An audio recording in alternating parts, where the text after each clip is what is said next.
Let me go ahead and start going live everywhere. Make sure that we good. All right, y'all. So y'all see the topic on the board. If you would like to talk about what I have on the board, go ahead and hit that request button. Hit that request button, and we can go ahead and have that conversation. We can go ahead and talk. Let me know what y'all think. I'm just making sure that we live everywhere. Yeah, it looks like we are. All right, cool. Looks like we are live everywhere. All right, y'all. So once again, if you would like to talk about what I have on the board, the request button is on the screen. We can go ahead and have that conversation. I appreciate any conversation that anybody wants to have. If you comment that you either disagree with something I have on the board, or you call me stupid or something like that, I'm just gonna go ahead and invite you up. Or if you drop a question, I'm just gonna go ahead and invite you up, because might as well have the conversation, might as well talk back and forth. All righty.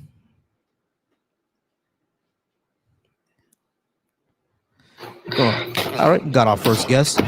All right, can I get your name, please? Sure. Not the mama. All right. I guess we'll call you not the. All right, not the. All right, not the. So, are you at least 18? And which number did you want to talk about? Yeah, I'm 41. I can do any one of them. I disagree with all three of them. America has been great since the beginning, almost. Black America should not get reparations, and leftist policies are completely evil policies and should not be mainstream policies. Okay, cool. So in the beginning, you feel like talking about. Yeah, we could talk about all three. All right. So in the beginning of America, we had slavery. That's great. Well, the whole world is slavery. Half the world still is slavery. I'm asking about America. Well, I'm just saying America was with the whole world.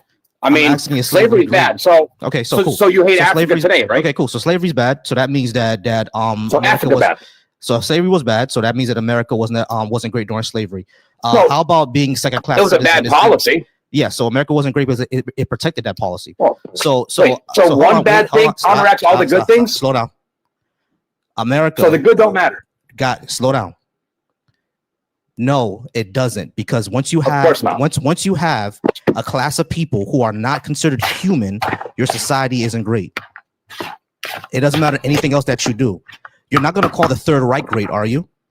You're looking through a modern perspective. Hold on, stop. Listen to my question. You just said a statement. Hold on.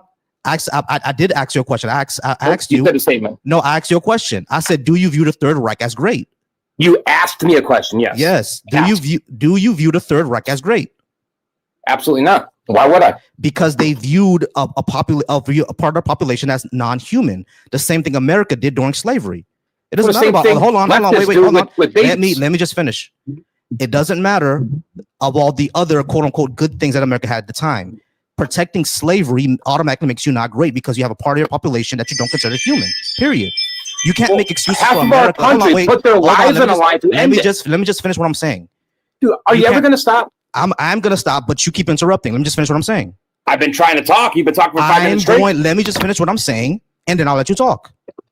My point is that if you have a population, if you have a certain segment of the population that you do not consider human, your society cannot be great, no matter all the other good things that you do. You can't say that the Third Reich wasn't great because they viewed people as not human, but all of a sudden America is still great, even though during that time they didn't view people as human. That makes no sense. America was still great, yes.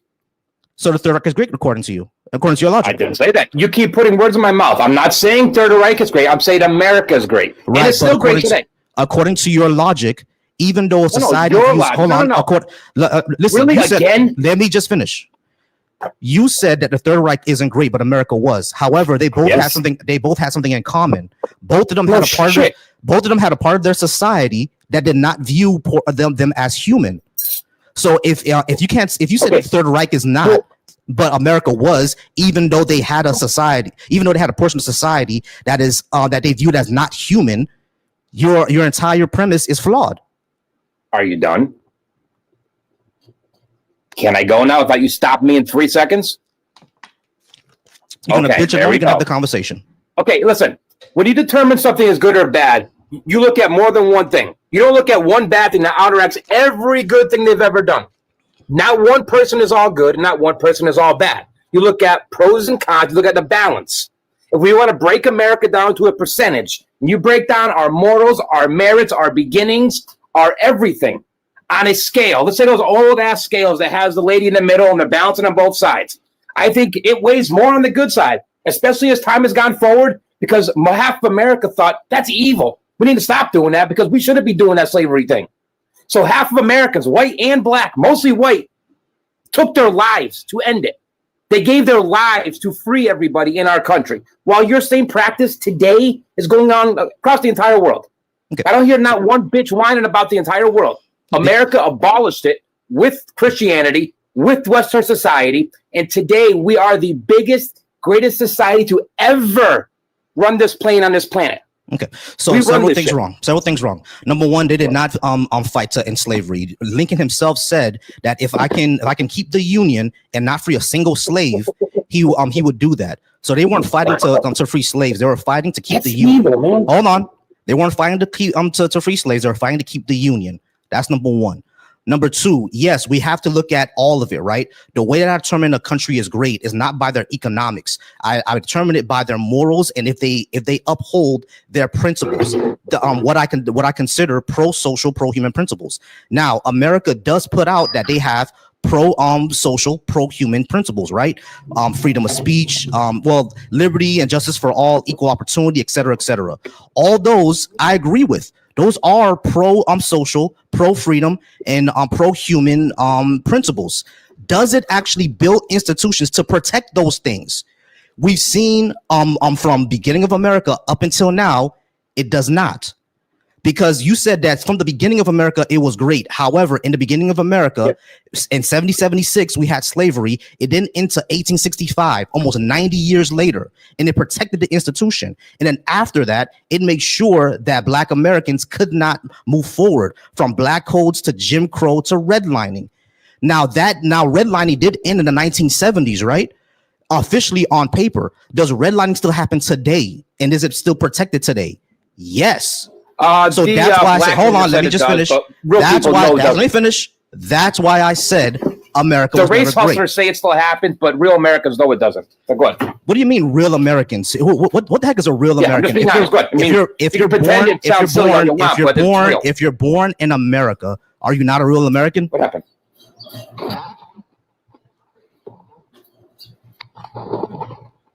What is going on?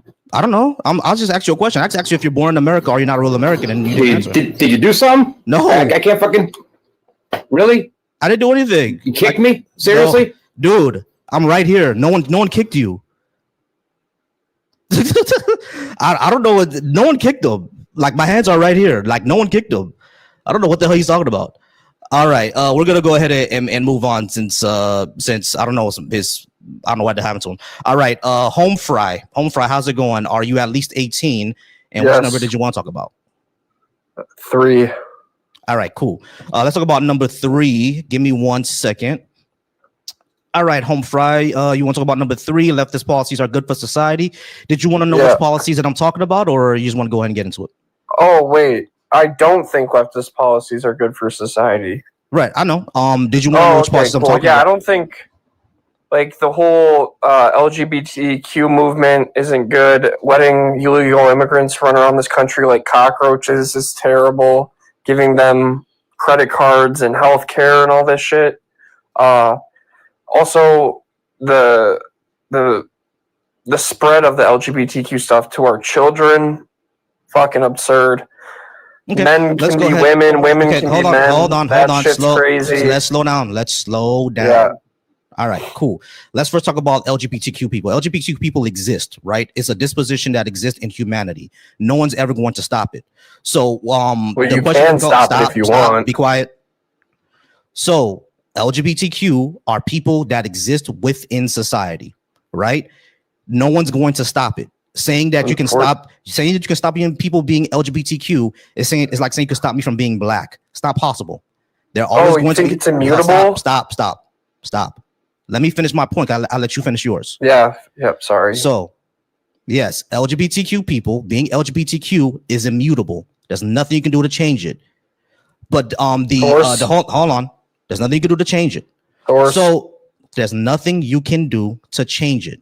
Source. Science is the source. Because science used to say it was a mental illness. Yeah, I know, and they were wrong, and they admitted so because gay people existed back in Greece. So how the fuck is it a mental illness? This is stupid. So anyway, we're gonna go ahead and move on. There's nothing stopping you from that. There's not when it comes to being LGBTQ. At the end of the day, even if you claim that it can change, adults should be able to do whatever that they like as long as they're not harming anybody else. Even if you were to say that that this is something that you can choose to change or whatever, sure, let's even give you that, right? You're wrong, but let's give you that. At the end of the day, they have a right to express themselves the way that they want because they are adults, right? So if you're gonna if we're gonna have a society where we think that we should be protecting people's freedom of expressions, then that means that being LGBTQ should be completely legal. Okay, so what if twin brothers who love each other and want to express their love towards one another intimately, would you allow that? I don't give a fuck, no. So you'd be for it? What do you mean for it? There's nothing to be for or against. I just don't care what they do. Like, so you're fine with two homosexual men celebrating their love for one another. Would you allow two twin brothers who love each other and want to have smecks to celebrate that too? Go ahead. That's not my business. That's fucking disgusting. Yeah, I'm a mod. We're not going to compare incest to homosexuality. What's the difference? There's a huge difference. They're not related.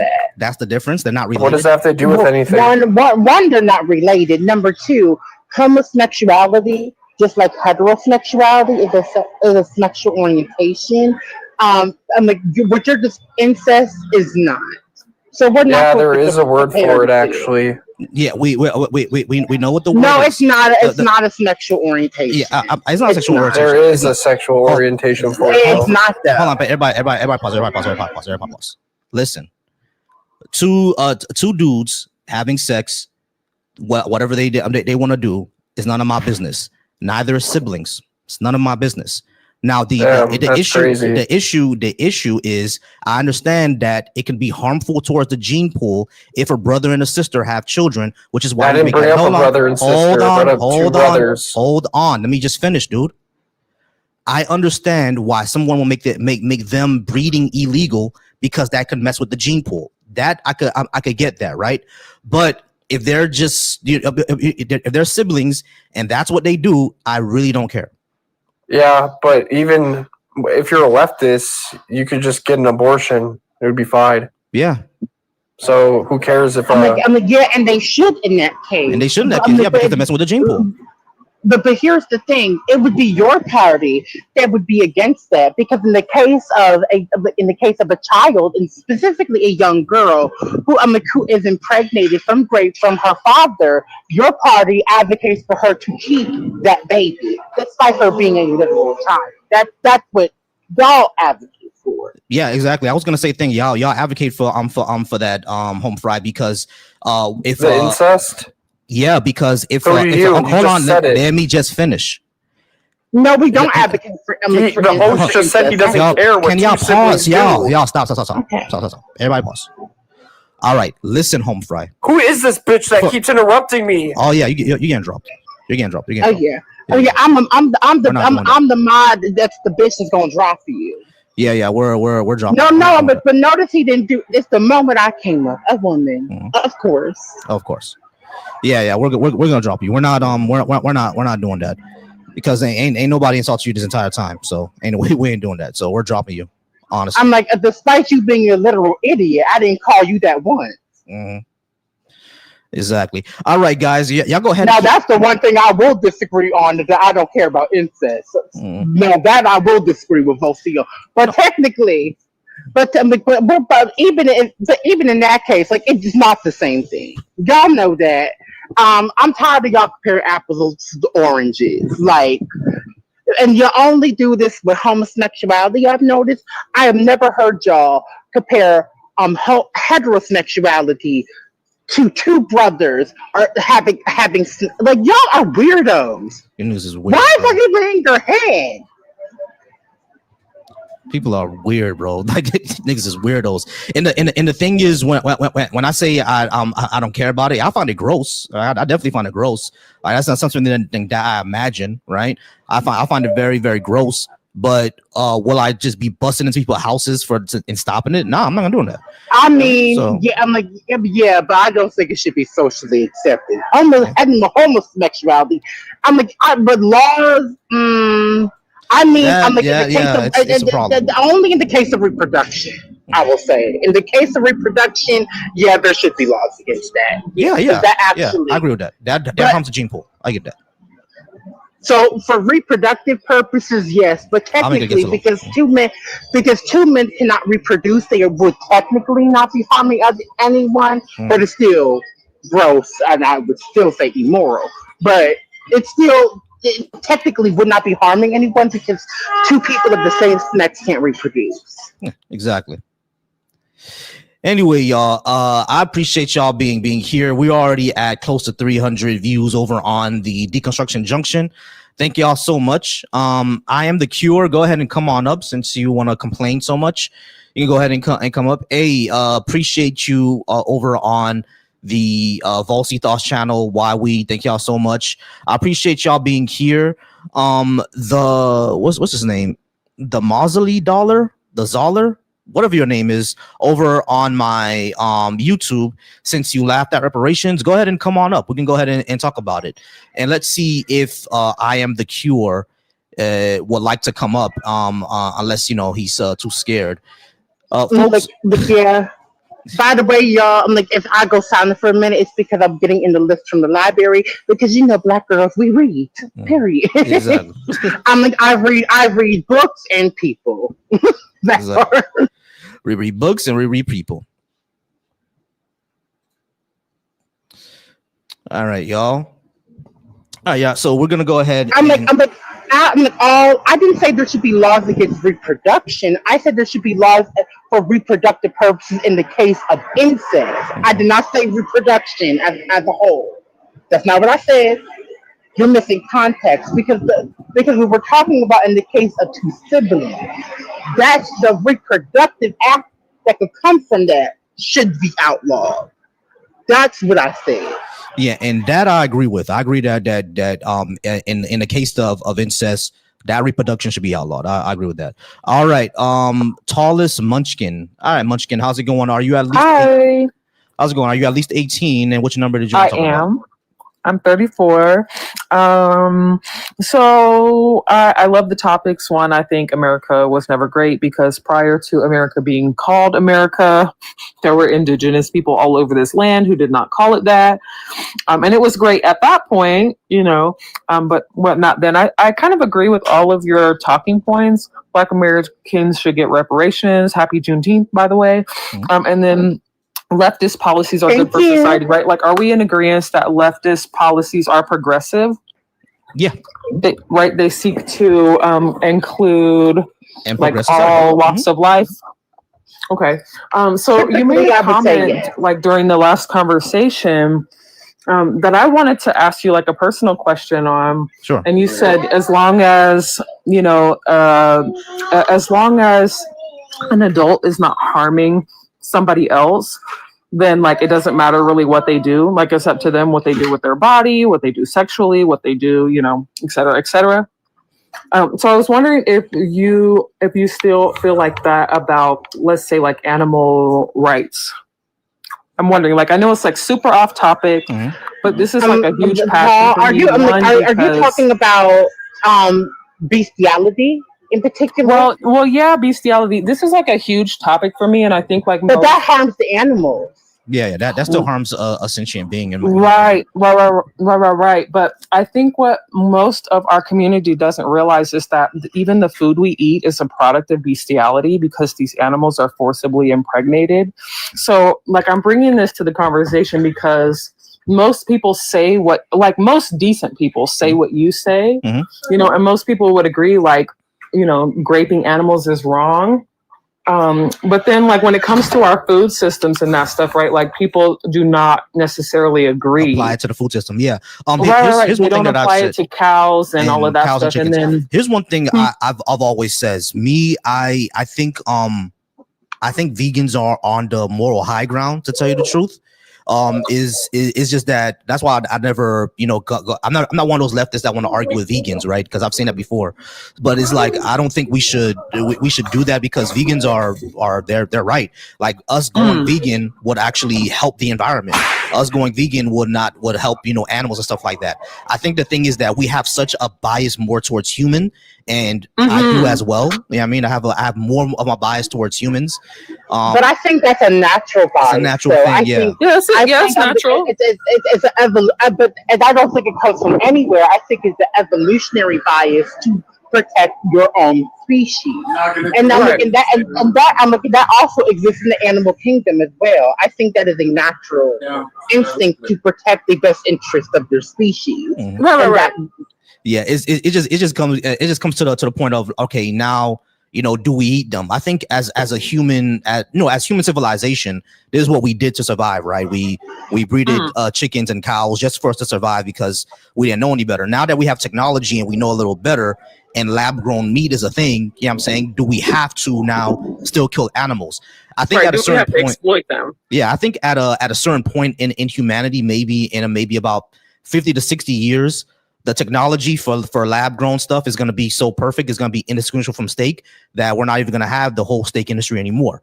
You see what I'm saying? So it's let me ask you this right quick though. So if you could get everything that you needed from a plant-based diet, would you then still continue to purchase or pay for the exploitation of animals? Because, like, what if I also told you that, the top 15 reasons why Black people die, why Americans die, prematurely, is heart disease, right? And that's directly correlated with how much animal products we eat, right? So it's like, even like Black people, including myself, anti-violence, anti-police, all of this stuff. But at the end of the day, like, heart disease is actually right. We don't. But I don't know if I'm ready to give up meat. Me neither. I feel that. No, I feel that. But it's like, if we're really looking at it from, like, the animal's perspective, like, of course eating plant-based is going to be healthier for us. But if we're looking at it from the animal's perspective, it's like, we were treated like animals. We were, compared to animals, and that just proves how subjugated and, exploited animals are. But I would argue, one, that we were treated actually worse than animals. To be quite honest, we were literally considered 3/5 of a human. But also, the thing about it is, it was wrong because we are human beings.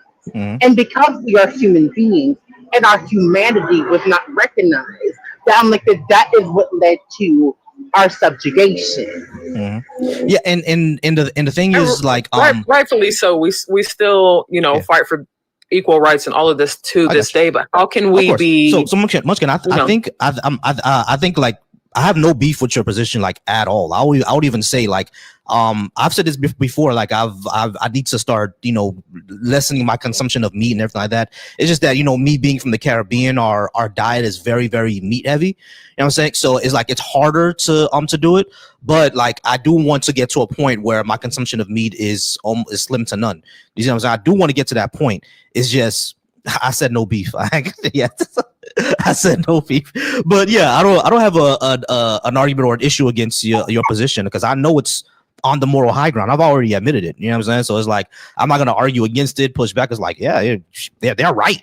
I'm saying, but am I like mentally ready to give it up? Like, I automatically, think about eating something meaty with my rice. You know what I'm saying? So it's hard to give it my mind has been mushrooms, so beans. much on it.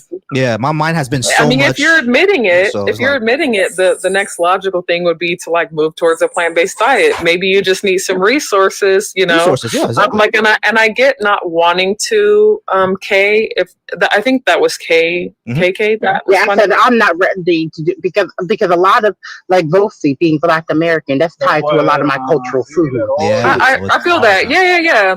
I would highly, highly, highly recommend, especially for my fellow African Americans, that you look into, like, Black vegans, because, like, most of us don't realize this, but Black vegans are the largest growing demographic of vegans in the world, because we know it's not healthy for us. We know we're subjugating and exploiting animals. Like, we know we were treated like animals, worse than animals in some situations for sure. But it's like, you know, the white people weren't ready to give up their slaves even up until Juneteenth, even after Juneteenth. And we're not ready, you know, we're not ready to stop exploiting animals, but it's really not fair to them. Like, most of them are here from a product of rape. Right. You know, so like, yeah, I want to get to a point to give it up. It's just that I don't know if I'm ready at this point, and I don't have the resources. Like, yeah, if I've heard of that mushroom that's just like steak, and so I just don't know where to buy that. You know what I mean? So it's like there's a lot of things where I can still get my mushrooms though. Yeah, there's a point where I could get like I don't like mushrooms. Yeah, I know, I get it, but there's a point where I could get to like, you know, meat like products. You know what I'm saying? Like I don't have a problem with that. Like even when we go grocery shopping and me and wifey wants like we want to cook burgers one of these nights, I always say, hey, let's get the plant burgers. I mean, I always do that. Yeah. Really? Yeah, because it's like I want to get to a point where I can lower my consumption of meat. You know what I'm saying? Yeah. That's why I do that. Represent. But of course, you know, we still get the chicken. I actually heard the Whoppers at Burger King. Mm-hmm. Thank you. I'm like the Whoppers at Burger King are technically vegan.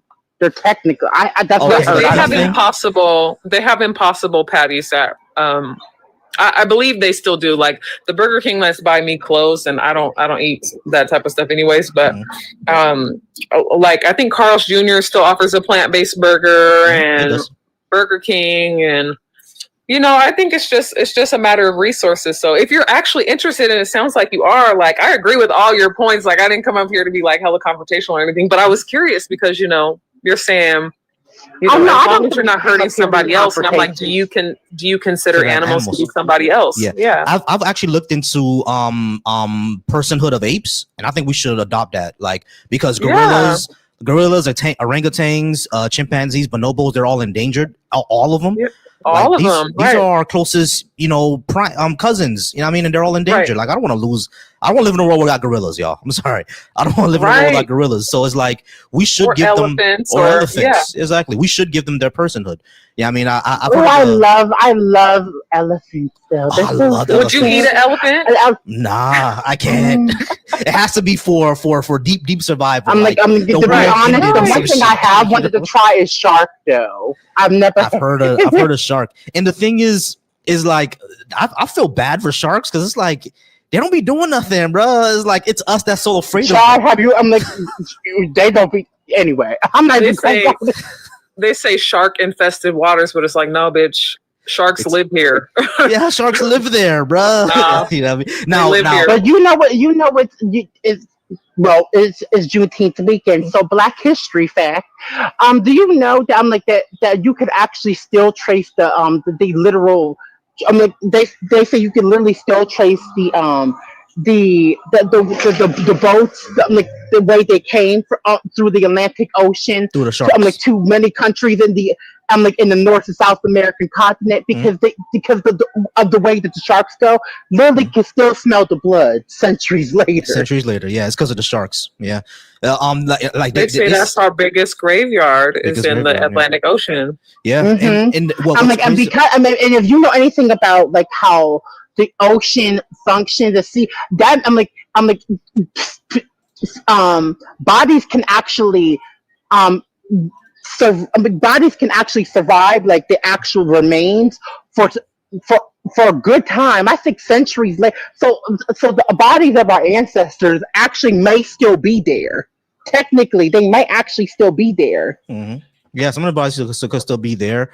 And like they said that like slavery took so much people from the continent, like it literally changed the climate.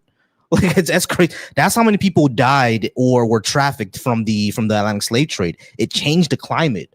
Like the way that sharks move in the ocean are because of the Atlantic slave trade. Now sharks are dangerous, y'all. I'll be feeling bad for them, but they're still dangerous. Like don't get. Yeah, that's what I was saying. I'm like really, Volsey, really, they don't be doing nothing.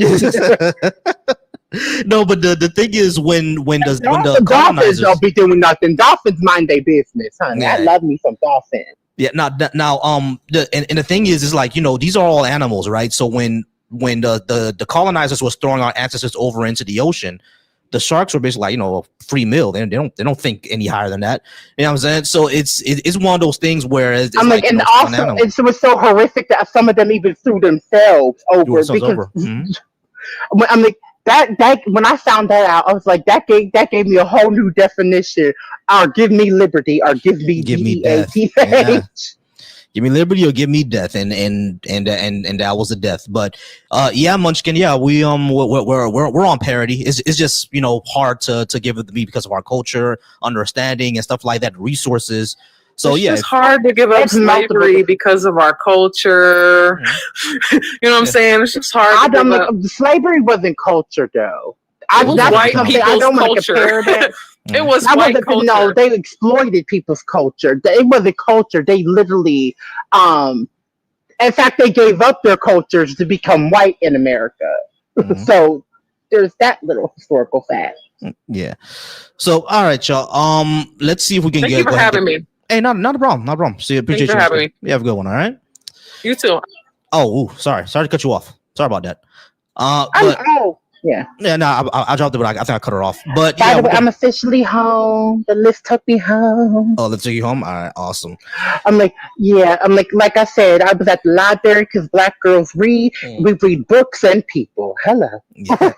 There are some times where I think I probably should have studied library science, become a librarian instead of a counselor. But you know, I don't think I've ever heard of a male librarian. Yeah, there's not a lot of those. You know what I mean, so that'd have been dope. But I'll still be a counselor. You know what I mean, that's cool because to be fair, also there's not that many Black female librarians either. To be fair, so. Yeah, I don't know about Child Free. Remember Child Free sister from Oh yeah, what about her? Is she a librarian? She's a librarian. You know what? I did not know that. That is so cool. I've never actually met one before. Yeah. I'm like, it's funny because she's the stereotypical sexy librarian. Yeah, so she is. Yeah, she's just there. All right, guys. I wonder if she wears glasses to work.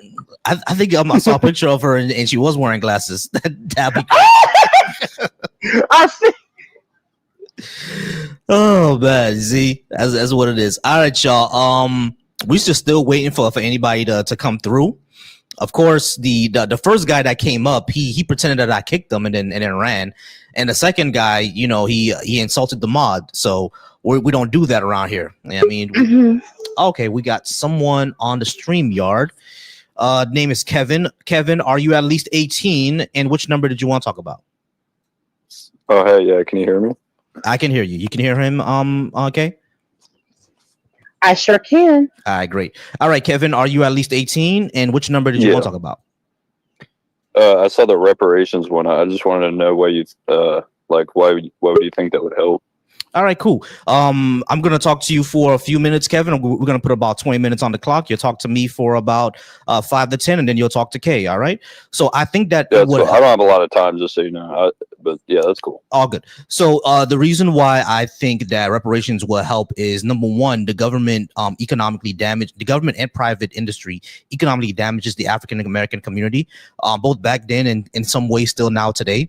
If that was repaired, you would see the upliftment of an entire community that can benefit our society highly through their innovation, through their intellect, and everything that we can. And not only that, it'll be better for us economically because more people who have money in their pocket, more money circulating in the economy.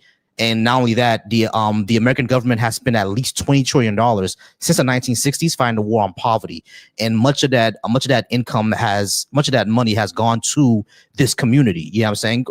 And it hasn't panned out well because of all the other factors that are still in their way. You see what I'm saying? So if we get rid of those barriers by economically lifting them up, then we won't have to spend so much on poverty reduction and everything like that. And all the innovation that they come up with will improve our society.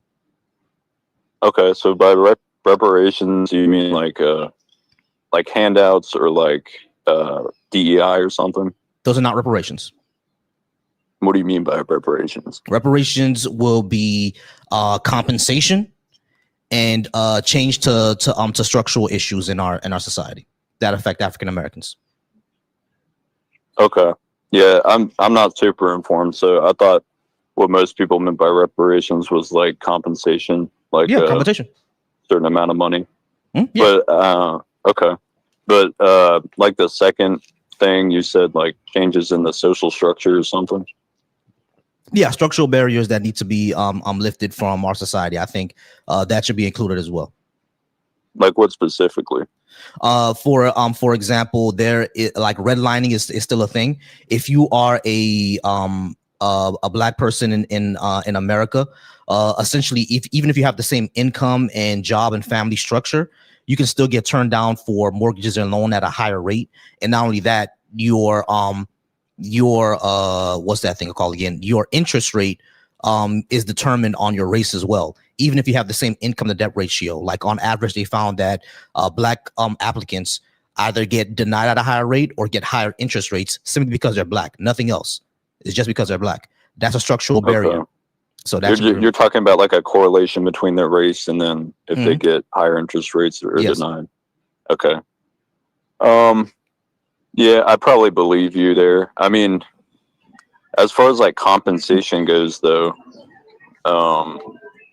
do you think like a certain amount of money would help long term if each African American was given a certain amount of money? Yeah, well, it would go to households because I'm sorry. Go ahead, Kay. Well, it would be households, but I'm like, but yes, it would. Because first of all, let me just say this. Hi, Black American here. Well, I'm like, as much as we love Vosi, I'm like, he's our Haitian, he's Haitian brother, so he wouldn't qualify. so, so I am. So my family, I'm like, is black. All of my family is Black American, and yes, it would help. I'm like, for a multitude of reasons. Number one, it would help to fix the wealth gap between white and Black American families. That and it's there for systematic reasons. We could talk about the transatlantic slave trade like in centuries of unpaid labor, down to the fact that they were offered 20 acres and a mule, and many Black people did not get that. We could talk about everything that happened after the Black codes, Jim Crow.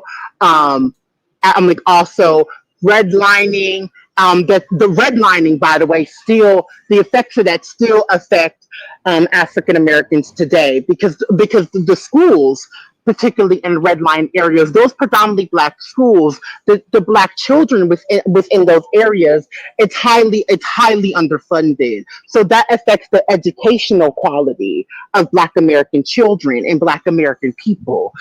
So there's multitude of reasons why, not only why it should happen, but how it would help our community. Okay, yeah. I feel like you could probably generalize that, like a lot of economically poor areas are also like majority Black, but wouldn't you say? But there's like a reason for that, though. Yeah, no, I'm not denying that. There definitely is, yeah. But I'm saying, like, shouldn't you across the board, like, subsidize whatever, like, education for economically poor areas and not just specifically Black areas? I'm like, well, the Black areas in particular, I'm like, that is specific because of the history of oppression. So, like we said, there is a reason why there are predominantly Black areas that are because of the history.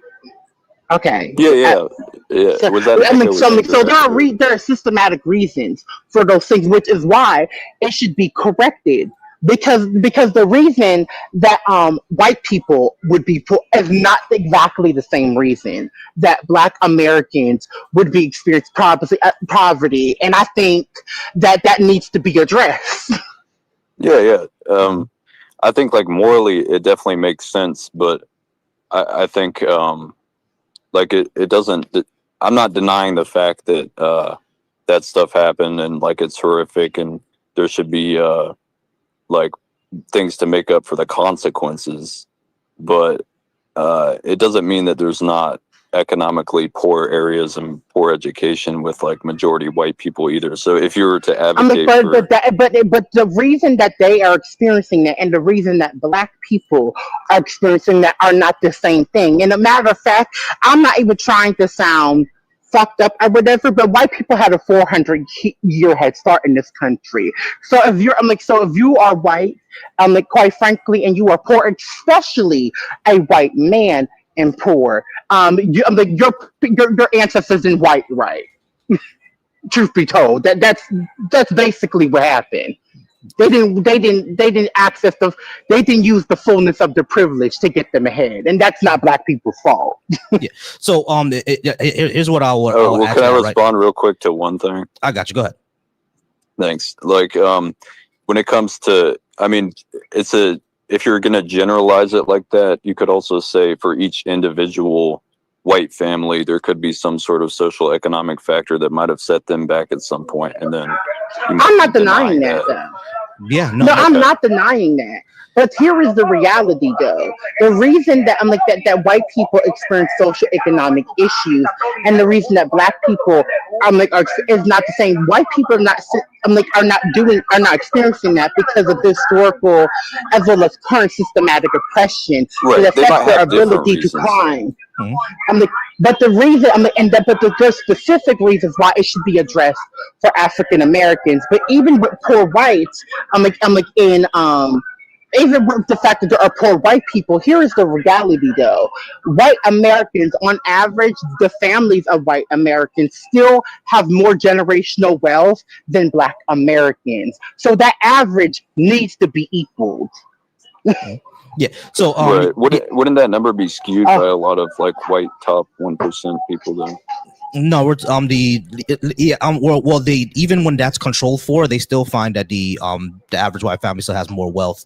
What's also found is that most poor white people actually live closer to higher income areas, so they actually benefit from that by proxy as well. And most black people, the poverty is more concentrated within their areas, away from areas that have more economic production. You see what I'm saying? So that was set up. So it's harder to get out of. It's hard to get out of, exactly. So it's set up on purpose. And it's much harder. It's much harder for black people.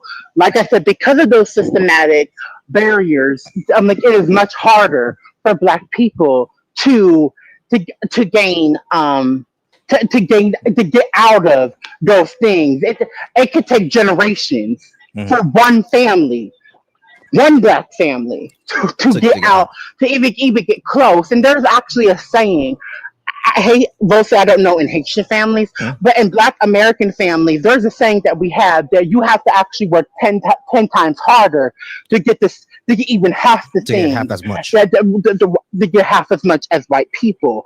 And and truth be told, that has rang true in a lot of my life. So. Yep. All right. So did you have any other questions, Kevin? Yeah. I guess my counterpoint there would be like, in terms of like compensation for each black American family, because she brought up generations, and I'm talking long term. If it's a certain amount of money to a specific generation, or just like that family in this period of time, there's no guarantee. Like, it could help them, of course, get out of a spot, but for like across the board, I don't know. I'm not sure if that would show like a marked increase in getting out of it. But I address why it would, because it would equal the playing field a lot more. But just for a short period of time, though. Not necessarily a short period of time, because with that money and wealth, they would also be able to start businesses, and there will be as well as those things, which is also why I feel like financial literacy, free financial literacy courses should be a part of the reparations package. It should be a part of that, so that wealth, that newfound generational wealth can actually last within these black families. Okay, so I guess in terms of compensation, are you just literally talking about money to their account and then whatever they want to do with it? Well, it could be that, but like Volsi said, it would not just be that. It would be that plus social, social and economic changes. So to the infrastructure. So that would include things like restructuring possibly the criminal justice system as well as the medical system. It would be like I said, addressing historical issues such as redlining and all of those things. It would also include Vosi and I have talked about this in areas that have been historically redlined. He and I both feel that there should be things like trades within those schools for those Black children to be able to when they leave high school so they could have a trade. I would also feel like possibly the similar situation that Native Americans have regarding having access to free college education. I think that would also be beneficial as well. So I think it could include multiple things. Are you advocating for like socializing a lot of different parts of the economy then? Yes, I am. I do. I guess your third point is left wing politics. Yeah, I didn't even see that. Mm-hmm. Okay. I'm not super informed on that kind of stuff, so I probably wouldn't be able to argue like for or against that. But I mean, what about like in Africa? Like I think it was Burkina Faso. Mm-hmm. Was it Ibrahim Traore? He cut off like charity, right, from Western countries because he thought it was keeping his population sort of content on the charity and not building their own economy, right?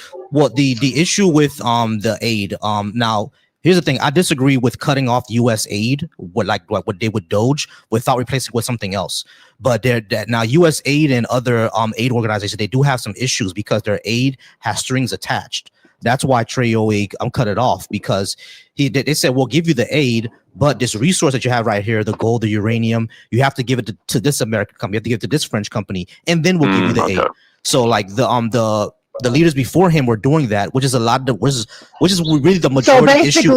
Basically, Wolfie, they were being exploited. Exactly. So like, how are you being exploitative? Hey, hold on. It's not your turn. Who's this guy? Yeah, I don't know who that is, but it's not your turn. Stay on mute, and if you can't stay on mute until the previous gentleman finishes, then you could get off the panel. Yeah, exactly. So stay on mute until we're up there. All right. So I just asked a question. Hey, you got to stay on mute. Don't do that again. Do it one more time. So do it one more time.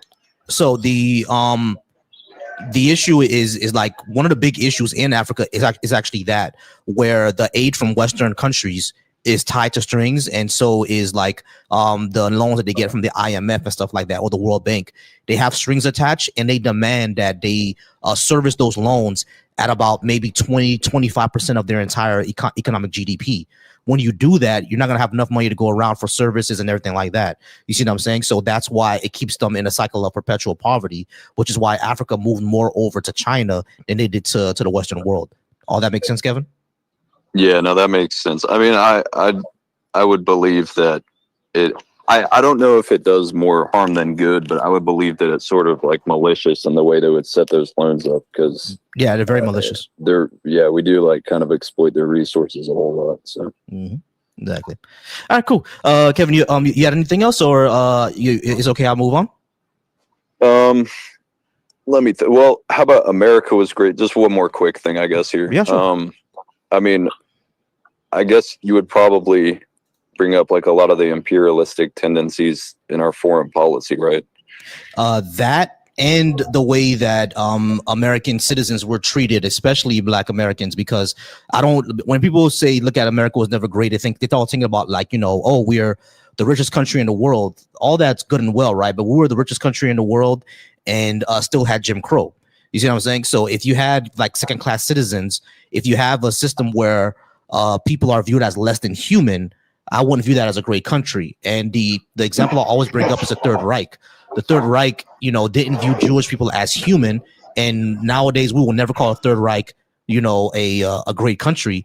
So it's like, why would we call America a great country under slavery, under black codes, under Jim Crow? Also, to the boss point, though, a lot of that wealth. Yeah, can I join in too at any point, or are you the only one that's going to talk? The previous gentleman. Yeah, I'm sorry. You know what? I already told you that if you can't do that, oh my bad, bossy. That's not what I meant. Okay, I got you. There we go. Okay. But since you can't follow directions, you can stay in the comments. Anyway, a lot of the wealth, in particular, that you were referring to, also came from enslaved labor, particularly the cotton and the tobacco, and the tobacco plantations. That made up a lot of America's wealth. And I think that also gets lost in the conversation that America's economy, literally, at one point, cotton in America made up for a lot of the world supplies of cotton, and that was done by enslaved labor for a good chunk at that time. So, yeah, literally, the free labor of Black Americans is literally what built America's economy. Yeah, exactly. So, that's what I'm saying. When it comes to America, was never great, right? Because if we look at the character of what the country was doing, it would say one thing and do another. It would say, you talk about liberty and justice for all, but it had second class citizenship all the way even up till now. There's still second class citizenship. A lot of people think like have an idyllic idea about the 80s and the 90s. The 80s and the 90s were extremely racist. And people tend to like kind of either ignore or don't know about it. But the 80s and 90s were still extremely racist. You know what I mean? Like, I'm not sure if you know Biden was still saying the N-word in Congress. Yeah, exactly. I'm not sure if you know about Rodney King, but that happened in like 92, 93. So it was also the 80s and the 90s was also the war on slugs and all of those things. So that's also like another thing. Also keep in mind, we have to contextualize that as well. That is freshly after Jim Crow. So a lot of America's mindset had not changed really regarding race and how and Black people's position in society. Because again, right, take it the context. Jim Crow ended in the law books in the 1960s, the 70s, the 80s. That is actually very freshly after Jim Crow had ended. That's only like 2 decades after. So a lot of the people that were coming up during that time, again, the mindset socially had not changed yet, not completely. May I respond to what Kevin said earlier about reparations? Just like questions, like what it may. Oh yeah, absolutely. Go ahead, Tam. So my whole thing is like, when people ask what should reparations look like and what should reparations be, I think we have to remember and like educate ourselves about the fact that white enslavers, like European colonizer enslavers, actually got reparations for the loss of their workforce, which was slaves. So it's like, not only did they build all of these industries off of us, but like the majority of people who are millionaires are not Black people. The majority of people who have homes are not Black people. The majority of people who have $1 million homes are not Black people. The majority of, and considering that these people, our people, Black people, have done the majority of the work to build their railroads, to build the agriculture industries, like all of these things, like even the word cowboy comes from, the Black cow handlers in the animal agriculture. So it's like, if we're wondering what reparations should look like, it would mean that economically speaking, socially speaking, Black people have equal footing with white people. And we don't. Right. But I actually, the tallest, I actually kind of touched that, or not earlier, but you actually brought it the full home, because I did mention the wealth gap between white families and Black families, and a lot of that gap is actually due to literally what you just said. Former white enslavers absolutely received reparations for the loss of property, i.e., Black American people. Yeah. So a lot of that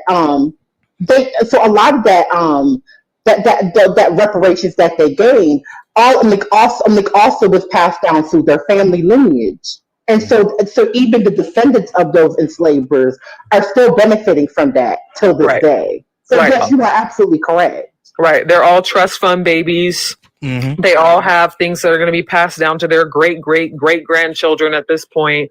And it's like the wealth gap is actually detrimental to not even us as individuals right now, but to our children, because it further creates the wealth gap. Like it further separates us.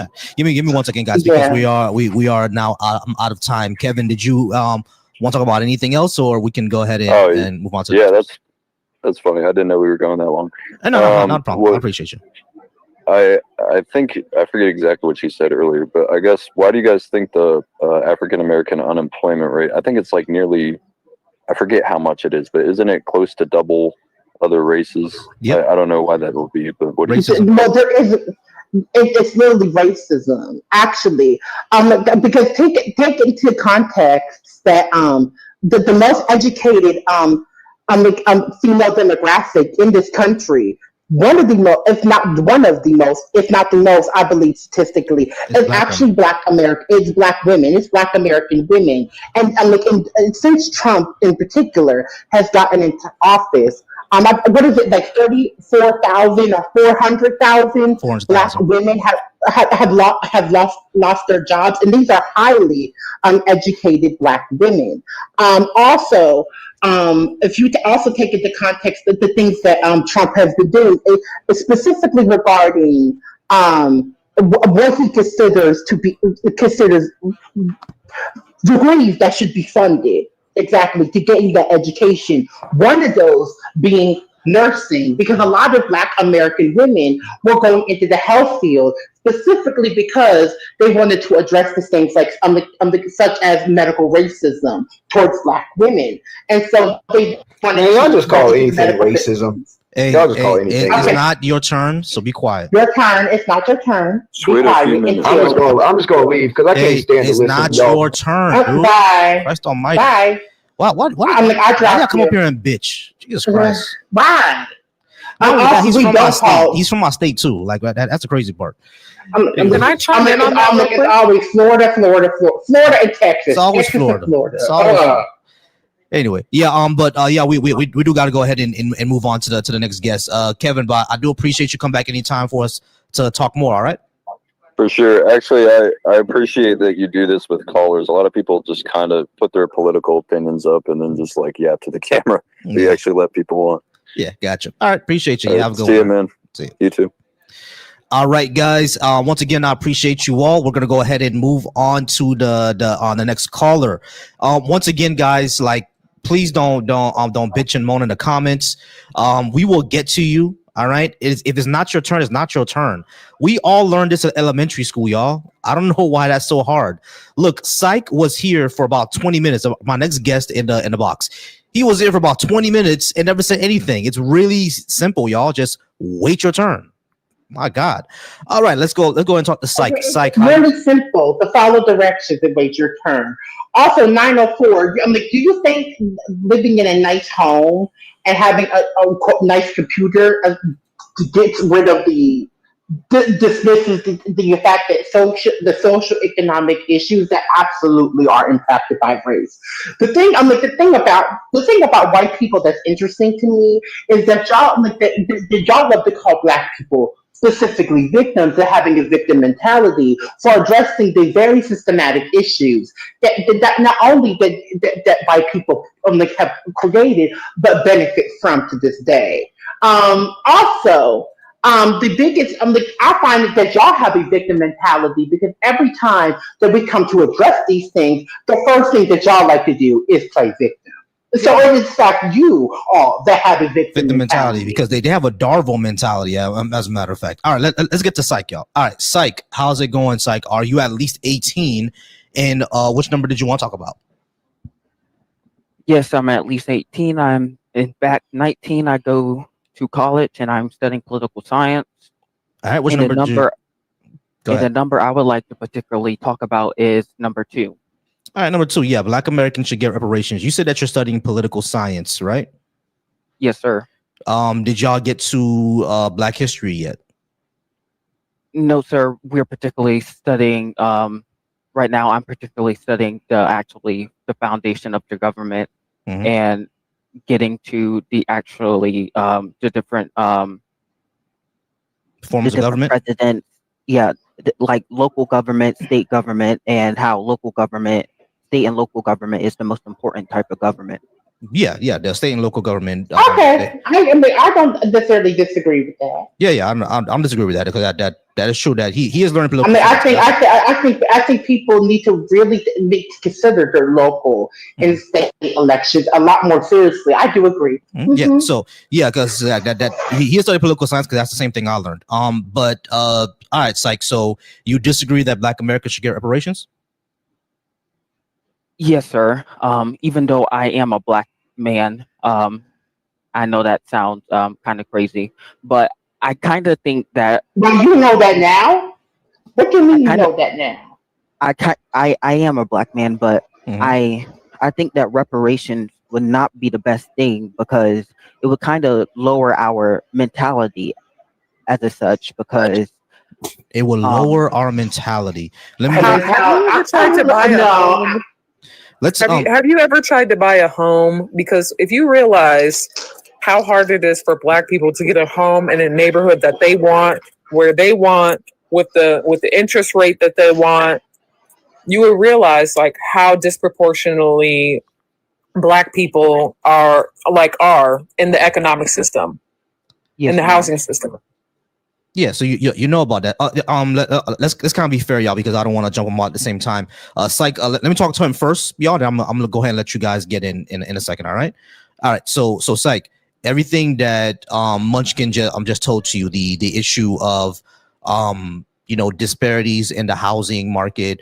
We all know about the criminal justice system, disparities in economic and educational opportunities, which is why HBCUs were created in the first place. These things all impact the Black American sphere. So when you say that you think reparations will decrease our mentality, we didn't let you finish what you were trying to say. But what does that mean? Expound on that a bit. I mean, I feel like it would be very demeaning to us as Black Americans and kind of further divide the country because if it's kind of putting that. Is kind of lowering us down as standards, saying that we need help when we can push ourselves further and uplift ourselves because. Let me ask you this question, Psych. Since I'm not sure how much of American history you've learned yet, every time that Black people in America or Black Americans have done that, what exactly happened to those communities? Most of those communities have went under and why? Well, I wouldn't say it's necessarily racism. I would say most of it is because most of it is Black on Black crime because Black on Black crime is more of an issue. No, Psych, no. Psych, no. Psych, let me ask you this question: where'd you grow up? I grew up in New Bern, North Carolina. New-Bern, North Carolina. What's the demographics of it? He said, "What's your ethnicity? Are you Black American or were your parents from somewhere else?" I'm African American. All right, so you okay. Newborn. You said North Carolina. Now here's another question I want to ask. You said that you recently, I count that you recently found out that you're Black. It's kind of crazy. What does that mean exactly? I never said I was. I never said I was. I never said I recently found out I was Black. I said I am Black. Because I said recently something. You said recently something. I accept that I'm Black, but you recently accepted that you're Black. That's kind of crazy. No, okay. Let's try to be fair. Try to clarify on what you meant, or maybe did we hear wrong? Did you say recently you did something at all? What was the recently? I can't even remember. But okay. No problem. We can move past it. Here's the thing. You said that that these communities they decline due to the Black on Black crime. But how was that? How would you explain Tulsa, Oklahoma? How would you explain Seneca Village? Or Lake Lanier, or Rosewood, Florida, or Ocoee, Florida? These were all areas, or Overtown, Miami. These were all areas where there was either a highway built through them, they got burned to the ground, they got zoned out by government policy. Anytime there was an affluent Black community growing, the government did something to it, right? And now that's when you see, like, for example, let me give you an example. I'm from Miami, right? I'm from Miami, Florida. there's a community there called Overtown. Anyone who knows about Overtown knows that's a place where if you ain't from there, you don't go there. The reason they'll leave me alone is because they'll know from the way that I move or the way that I speak that I'm from the city. But the moment you have an accent that's not from Miami, they're gonna rob you. That's what Overtown is, right? However, back in the 60s, Overtown was called Harlem of the South. Every single time a black musical star would come down to Miami to perform on the beach, they would stay in Overtown because Miami Beach was a sundown town and black people could not stay there at night or else you get lynched. So they stayed in Overtown. Overtown was one of the most affluent communities of black people in the entire state of Florida. And today, you'll get robbed if you're not from there. Why did that happen? That didn't happen because of black on black crime. That's because the governor of Florida at that time built I-95 directly through Overtown, directly through it, right? So they had to eminent domain a whole bunch of buildings, and they zoned out a whole bunch of buildings for the highway overpass to go through it. And because that happened, now all of the economy of Overtown declined. And the number one driver of crime is poverty and proximity. You see what I'm saying? So if that didn't happen, Overtown will still be a wealthy neighborhood today. And Overtown's story is not unique. Several wealthy neighborhoods in America that were black had the same issue. It happened to Watts. You see what I'm saying? So it's like when you say that these areas decline because of black on black crime, I'm wondering exactly how much history have you actually read about this country? I'm necessarily saying black on black crime is a major issue because racism is also an issue. I'm not saying is white on white crime a major issue? Racism is an issue also with black on black crime. Hold on, psych. Hold on, psych. Listen to my question. Is white on white crime also a major issue?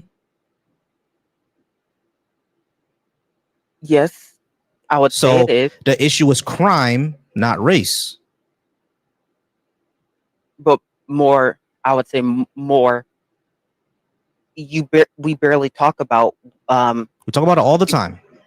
Every single person that has come up here to say that black people don't deserve reparations has said the exact same thing you have: crime. What you're saying is a white supremacist talking point, and the fact of the matter is the fact that you just said you accepted being black lets me know that one, you probably grew up in a predominantly white space. That is literally the energy that I'm getting from you.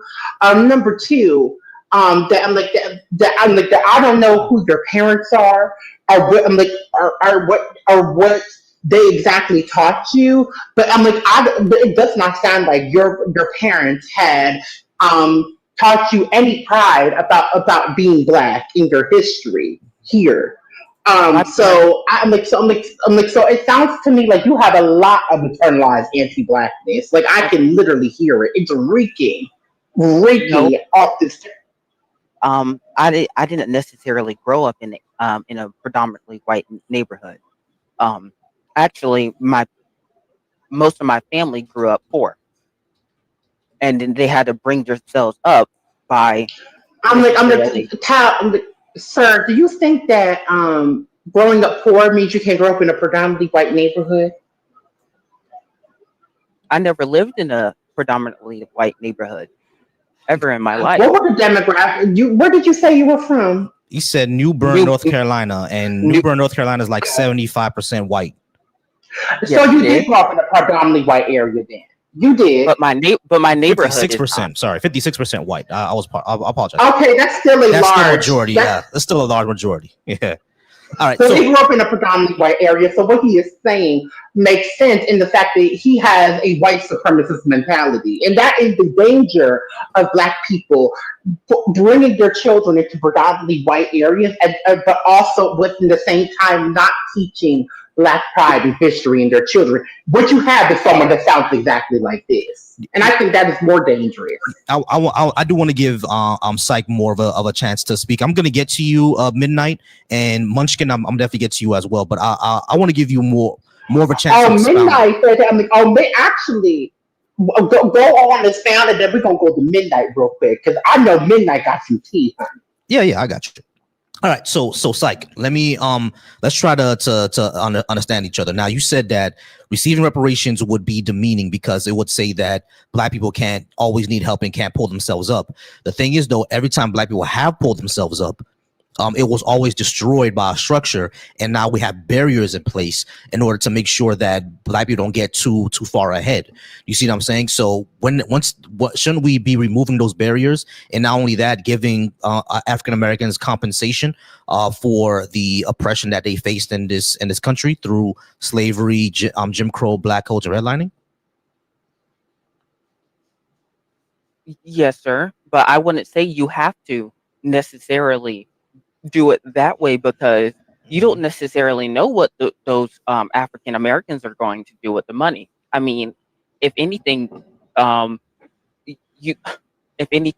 we have to look at what African Americans are necessarily going to spend with that money. That's why when it comes to things like food stamps, for example, most people sell their food stamps, but they don't necessarily use their food stamps to buy healthy snacks.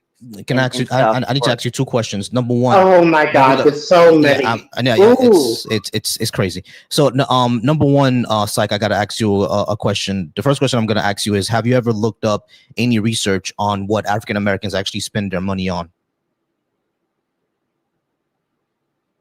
No, sir. Right. So you're going off on a white supremacist assumption. Not sure why you would do that. Number two, when you because it's probably heard these talking points growing up. It's always so uncomfortable. Yeah, very, very uncomfortable. But like psych, it's kind of you don't think it's kind of crazy to say that we would need to look at what African Americans spend it on in a skeptical way, and you don't even know what they spend it on? Like that's kind of crazy, right? When you look at what African Americans spend their money on, it's necessities. Housing, food, transportation, etc. Necessities. All right. So if the reparations were to happen, that's exactly what they will spend it on. Necessities. But the second thing that I would say is that when you talk about, most people who are on food stamps sell their food stamps, where did you get that information from?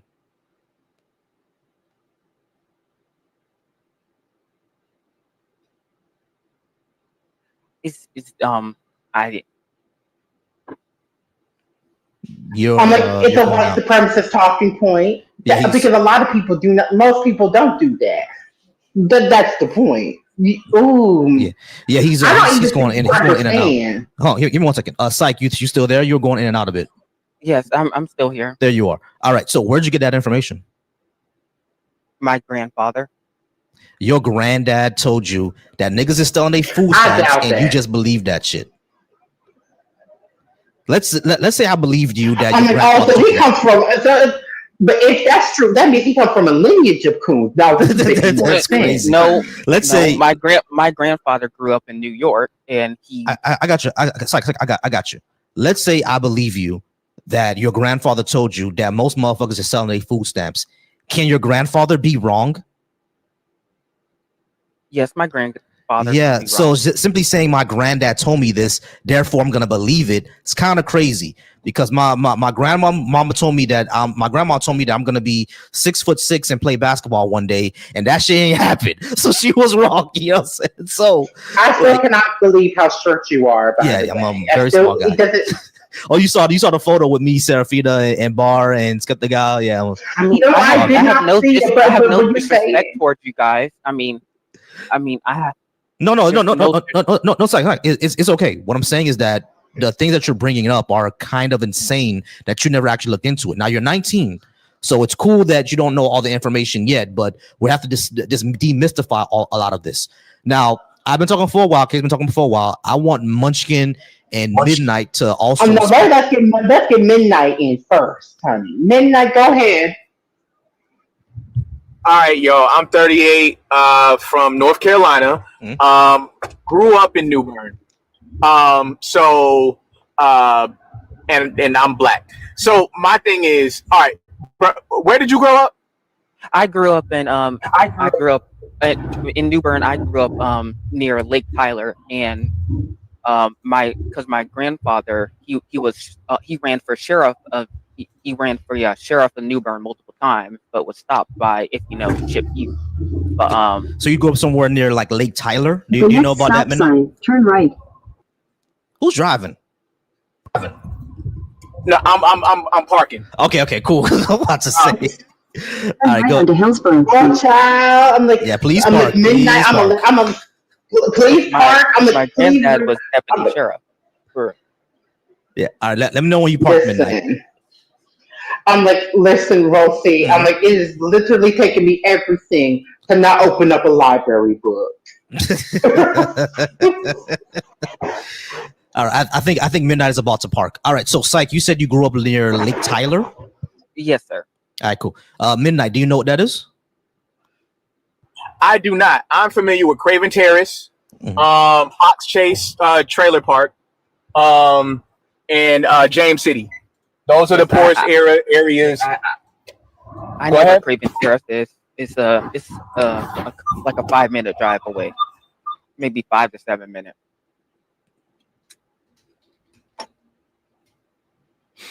Okay, that's a bad.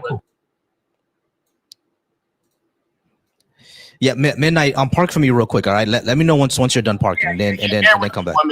Yeah. Again, come back in when you let me know you're done parking. All right, but Psych, like, do you understand everything that we've been talking about so far? Yes, sir. All right, great. Munchkin, did you have anything for Psych? I don't know that I necessarily have anything for him. Like I grew up with a white mom. Like, my dad is black. Mm-hmm. We grew up poor too, but like, calling him a coon is crazy. Like, calling his grandma a coon is crazy. He was saying some cool shit, man. I ain't gonna lie to you. Like, I ain't gonna hold you. He was saying some cool shit. Like, I'm like, it's I'm like, well, that's not how. Well, of course, you're not racist, honey. Honey, that's not how racism works. However, you do have a lot of internalized racism. It's clear as day. Yes, you do. And I'm not actually surprised by this. This actually is on point. Because in New Bern, I will give y'all go ahead. Wait, just give me 1 second, Munchkin. Let me let Midnight finish what he was saying, and I'm gonna get to you. I promise. Go ahead, Midnight. Yeah. So New Bern is a predominantly white area. The black population, we outside. But like, you will always run into like anti-black sentiments out there, and it's always it's very subtle, or as subtle as it can be in the South. Right, like they will, and all of it is couched in Christianity. Of course, a lot of it is couched in the church. So there's organizations where black people, white people come together, worship, praise the Lord. But then you will hear those talking points in conversations. You will hear those talking points in school. You will hear those talking points like from your teachers, from administrators, from educators, like. I'm not surprised to hear this. Actually, I grew up with people that thought these mindsets, and then once they got out of school and then really started living life, they learned, and they learned very, very quickly. The ones that didn't went through a lot of suffering and heartache because they thought they could depend on white people or YT people that they thought were their friends. But when when the rubber met the road, like, they weren't there for them. Like, I've heard those stories. I grew up with those people. So I was about to say, you said his name is Psych Ice. Yeah. What Psych? Mm-hmm. Okay, Psych. Yo, like, please read a book, bro. Please, and I'm not even trying to be funny. Like, please read what happened to us. Please get our real story, because the people that are about what happened to African Americans. Well, so what books have you read? Oh, wait. I think you guys were cross talking. Psych is actually up here. He's on my StreamYard. He's on. Yeah. No, all good. Oh, I didn't even see that. No, all good. By the way, Midnight. What I had initially said to him, and based on the little things he said about his family, it's clear that not only was he raised, because we found out raised in a predominantly white area, but also his family seems to have issues with internalized anti-blackness as well. Well, I mean, were your parents very proud Black American people? And Yes, what was your family like? Not you, Mumsky. Not you, Mumsky. We're talking to Psych. Oh, Psych. Go ahead, Psych. Go ahead. My parents and my parents. No, I'm talking about the Midnight, actually. Oh, you're talking to Midnight. All right. So let Midnight talk first, and then you could go ahead, Psych. Go ahead. Go ahead, Midnight. Yes, I was proud to be proud to be Black growing up early on in my life. Like my first figure, and it will speak to kind of what Psych is talking to a little bit. My first figure that like really struck out to me was Martin Luther King Jr. Of course, right? But like, I did a whole lot of digging as a child, watching documentaries when I couldn't read, right? And like, I learned about like how he really wanted to change homelessness. And that was something that I really cared about as a kid. And then I kept learning about like hearing slave stories and reading those books about the encounters of slaves, what life was like on a plantation, the hardships and struggles that they had to go through. And then I started getting into the heavy hitters like James Baldwin, Bell Hooks, like all of these other people, and Nikki Giovanni, like all of these other people that have like my Sheila is Nikki Giovanni, Toni Morrison, and Maya Angelou. Listen, James Baldwin is one of the best. He's my favorite. James is my favorite. That's my guy. I have Franz Fanon, I have George Jackson, and I think I have Angela Davis. So yeah, we need to open up a Black book club for real, because we have so much. Nah, most definitely. Like, bro. I would say, Psych, read "Go Tell It on the Mountain." That's a good one. Native Son as well. Native Son. And what was that one by Franz Fanon? I think is Black Skin, White Soul, something like that. Let me look it up again. It's something like Franz Fanon. The Spook That Sat by the Door. Oh yeah, Spook That Sat by the Door was good. That one was good. Franz Fanon. I think it's called Black. There it is. Black Skin, White Mask. Yeah, Black Skin, White Mask. Read that. Yes. Definitely read that. Psych. Black Skin, White Mask. Native Son. What was that other one by Bell Hooks? Will to Change by Bell Hooks is really good. You gotta read those, Psych, because it goes really into the delving of not only our history but Black political thought, and not just Black political thought, but deconstructing things like misogyny and patriarchy. You see what I'm saying? So definitely read all those. Make sense? But I yes, sir. But I'm gonna jump off because like the only reason why because I was listening. Thank y'all for doing the work that y'all doing. But I wanted to speak to Psych because like, bro, like I've been where you are. I know where you come from. I know the people that are there. I still talk to those people that are there. Sometimes I go and visit. Please keep living. Please keep reading. Like, I know it might be hard when people call you all sorts of coons and all that other stuff. And you're going to get that. I'm not like, until you change your mindset, you will see that. But unfortunately, they have really good reason to say that about you. But I'm just saying, please educate yourself because like you really need to like really understand what happened to us. And the problem with, and the crazy thing about it is we will never be able to fully comprehend that because there's just going to be some stuff that's lost in history because our ancestors did not want to talk about it. It was that bad. There are stories that we will never hear because of the atrocities that were done to us. So you need to know that, and you need to understand systematically how the laws, the policies have been used to keep us where they want us. Right? So that's all I wanted to say. Please keep reading, please keep learning. There's still time for you. You can get off this ride as soon as you want to, but like I don't want you getting caught up in a situation where you're hanging out with your white friends and they get into some craziness and then they throw you under the bus. I've seen it. Can I respond to him right quick? I've seen it. Yeah. Go ahead, Munchkin. Yeah, go ahead, Munchkin.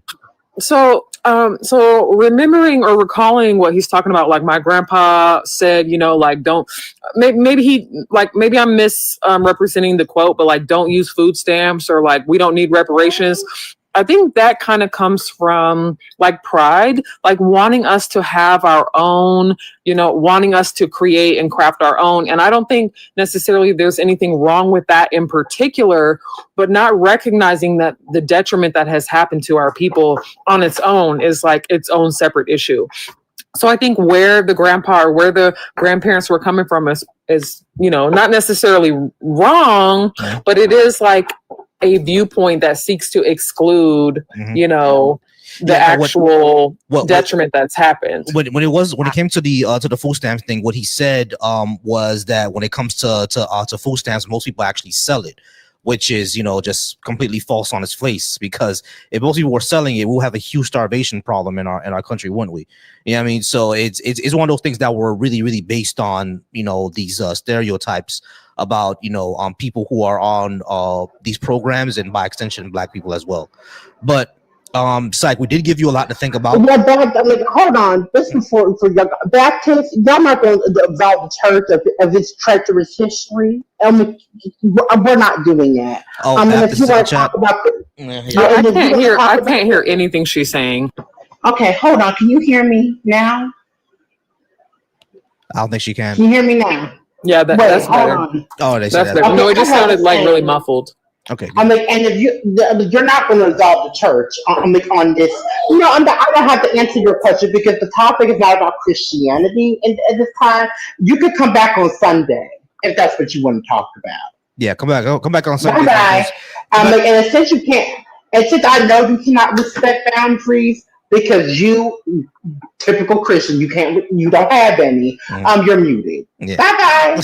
And the thing is, when it comes to baptized, he's such a fan, bro. He's definitely gonna come here tomorrow. He's definitely gonna come back tomorrow because me and Bar do the thing on Sundays. So he's definitely gonna come tomorrow. He's definitely gonna be here. This is my politics week because it was Juneteenth, so I'm doing politics this week. Next week when I do the religion, I know he's gonna come right on back.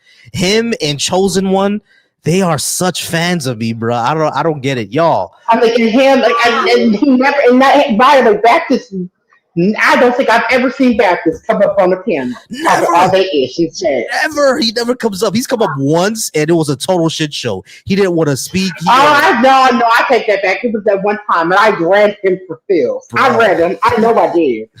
I said, I love to go to the library. I read books and people. Okay. All right. You said and people. All right, let's get back to Psych. Psych, I'm sorry because we did give you a lot to think about and take in. Yes, and I barely got to answer. I barely got to ask only just one question. Oh, okay. Yeah, you can ask us a question. Yeah, because you're still the only one in the queue right now. Just give me 1 second. All right, y'all. Listen, I really appreciate y'all here on TikTok. We're at 48K likes, y'all. Let me. What's my soundboard? What my soundboard effect at, y'all? Clap it up, y'all. I appreciate y'all getting me to 48K likes. Keep tapping that screen. Let's try to get to 65. We want to get this to the FYP. Have people come in here. If you're watching me from Twitch, I appreciate you. The link should be pinned for you to join. If you're watching me from Facebook as well, the link should be pinned to join. I appreciate also if you're watching me over on Volsy Thoughts, keep chatting over on Volsy Thoughts. Y'all, please don't bitch and moan in my comments about you getting muted or blocked. If you're saying something racist, my mods will block you. If you are just complaining in the comments and you don't want to come up, my mods will block you, because we tell people all the time, join the panel, or if you just bitch in the comments, we're just gonna block you. All right, so don't complain in my comments later that you couldn't chat anymore because my mods blocked you from the chat. If you're watching over on the Deconstruction Junction, I appreciate y'all there as well. The link is pinned to join. Once again, you don't have to insult me, you don't have to bitch and moan. Just click the link and you can join me and we can have the discussion, because I'd rather have a conversation than you just complaining in the comments. My bad, Kay, go ahead. By the way, since it's Juneteenth weekend, I feel like it's only right to share a family history fun fact that I found out about my family, and I'm just overwhelmed with this information. So for those of you that know, Vosi knows, because I always talk about my family's from Tennessee. Okay, fresh pre-migration baby, and I just started my little ancestry, 14 free trial, and I literally found something from the 1950 census from my family in Tennessee, and I just found out that my black of the black women in my family, without a man, when black people and women did not have rights, owned land in 1950 segregated Jim Crow Tennessee. It is just mind blowing, right? Oh man, Mind blowing. oh, we have Jay Summers up on the panel. Hey, how's it going, Jay? All right, Psych. Let's continue the conversation. Well, how's it going, Jay? I appreciate you. All right, Psych. Let's continue the conversation. So that's for a Black History fact. That's also my Black History fact. Psych. What was your question that you were going to ask me? My question is, so when it comes to like only blaming like, do you only blame whites for our like I'm gonna say Caucasians to be more specific? Do you only blame the whites for our downfall? Because I wouldn't necessarily. I can't blame all whites because technically speaking, during the Great Divide, they were the Confederate states and the northern states were two separate. Jay, give it a second. I'm give it a second. Yeah, Jay, I'm having trouble too. Believe me. Hold it. Believe me. I feel it too. Hold it.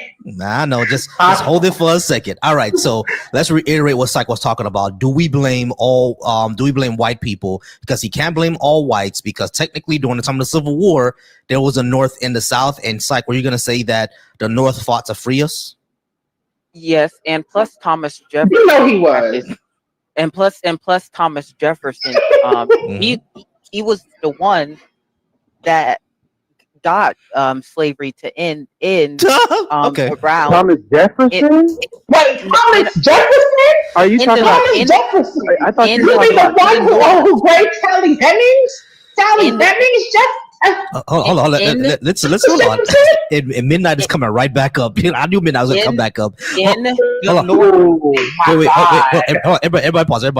We gotta let him. We gotta let him burn just a little bit because he's not cooking. He's burning. But let's. I want to take him to the roast. I know. I'm like, let's let this. I'm gonna give me. I have 5 more minutes before I close the library. I got you. 5 more minutes. All right. So Psych, this is what we're gonna do. All right. We're gonna let you get it out, but try to do it in about a minute. All right. I'm gonna give you 1 minute. Try to go ahead and get it all out so we can go ahead and get into the discussion because I'm gonna sit back for this one. All right. So Psych, go ahead and get it all out. So to reiterate, do we just blame whites for our conditions and oppression in America? Because you can't blame all whites because some of them defended us, especially during the Civil War time in the North. And then you're going to talk something else about Thomas Jefferson. What else were you saying? About Thomas Jefferson, I was trying to say that with the Northwest Ordinance in 1784, he got slavery to gradually end in the North. And so slavery was ended in the North due to the Northwest Ordinance in 1784. Thomas Jefferson did. Yes, in the North. Keyword the North. Thomas Jefferson. This is some. Now, Abraham Lincoln ended slavery overall in 1865. Was that everything, Psych? Yes, sir. Okay, that was everything. You guys can. I'm gonna let Midnight go, and then Jay. I'm my brother after my heart. Read. I'm gonna sit back. I'm gonna listen real quick. All right, Jay. Okay, Jay. Jay, the library is open, honey. Read. I was just curious. Where can I get this information from exactly? What book? What history major? I mean, not history major, but what history course are teaching this exact same thing? What can I get this information? Well, you can look it up on US on the in the US.gov to be US.gov. and look up the Northwest border. US.gov. Hey, listen. Oh, what happened to him? He's what still happened here. To... He's still here. Okay. I don't see. Oh, we're. Are they on the panel or? Yeah, he's right here. Oh, they're on the thing. Yeah. You said the US.gov. Yeah, I meant the National Archives. I meant the National Archives. So I'm just confused. If the whole intention of this nation is to enslave and to keep, because this country was built off of enslavement and the labor that African chattel slavery brought. I don't understand how could you say that, and then if you say about freeing, there were those who freed the enslaved. What are black codes? What are the laws that came after the Emancipation Proclamation? And what about Jim Crow? Where are those white folks at that current time dismantling those set laws and policies and procedures? And also, if we're going to talk about, we say, systemic and we talk about systematic.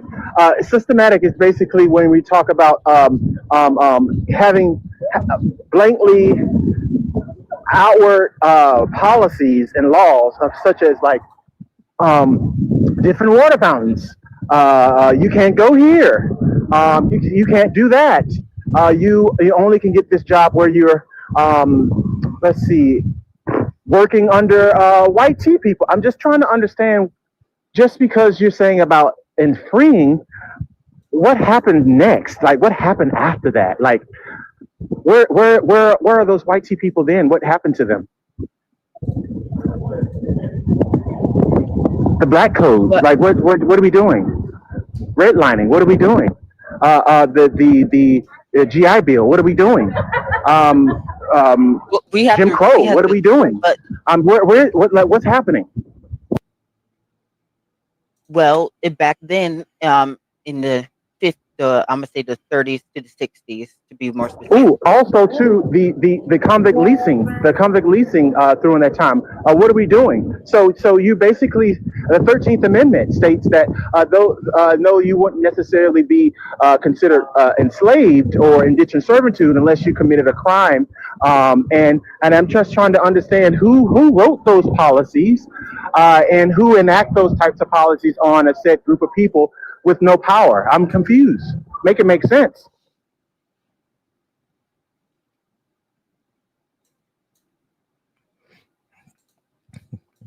You there, Psych? Yes, I got the tongue. But in the 30s and the 60s, throughout those years, with the uprising of the KKK, and how they necessarily. No, I didn't ask you anything about the fucking KKK. I asked you about the policies, the laws that were presented after enslavement was abolished. In what theory? But on paper, it was not. We're still enslaved, by the way, FYI. But however, what happened to those good old white tea people that you claim help demolish slavery? What happened to those people? To the bad people, the bad white tea people start writing laws and policies that to enslave the same people that you talk about were fucking free. Those people Where are they? Now. Excuse me. Obviously, they're fucking dead, dumbass. What I'm saying to you is, what happened to those people? What is the point of that when we went into actual these other policies, black codes, Jim Crow? What the fuck are we talking about? Well, first it would have to start with after the Emancipation Proclamation and Andrew Johnson getting and reversing the 20 acres of the meal. 20 acres in a meal. Okay.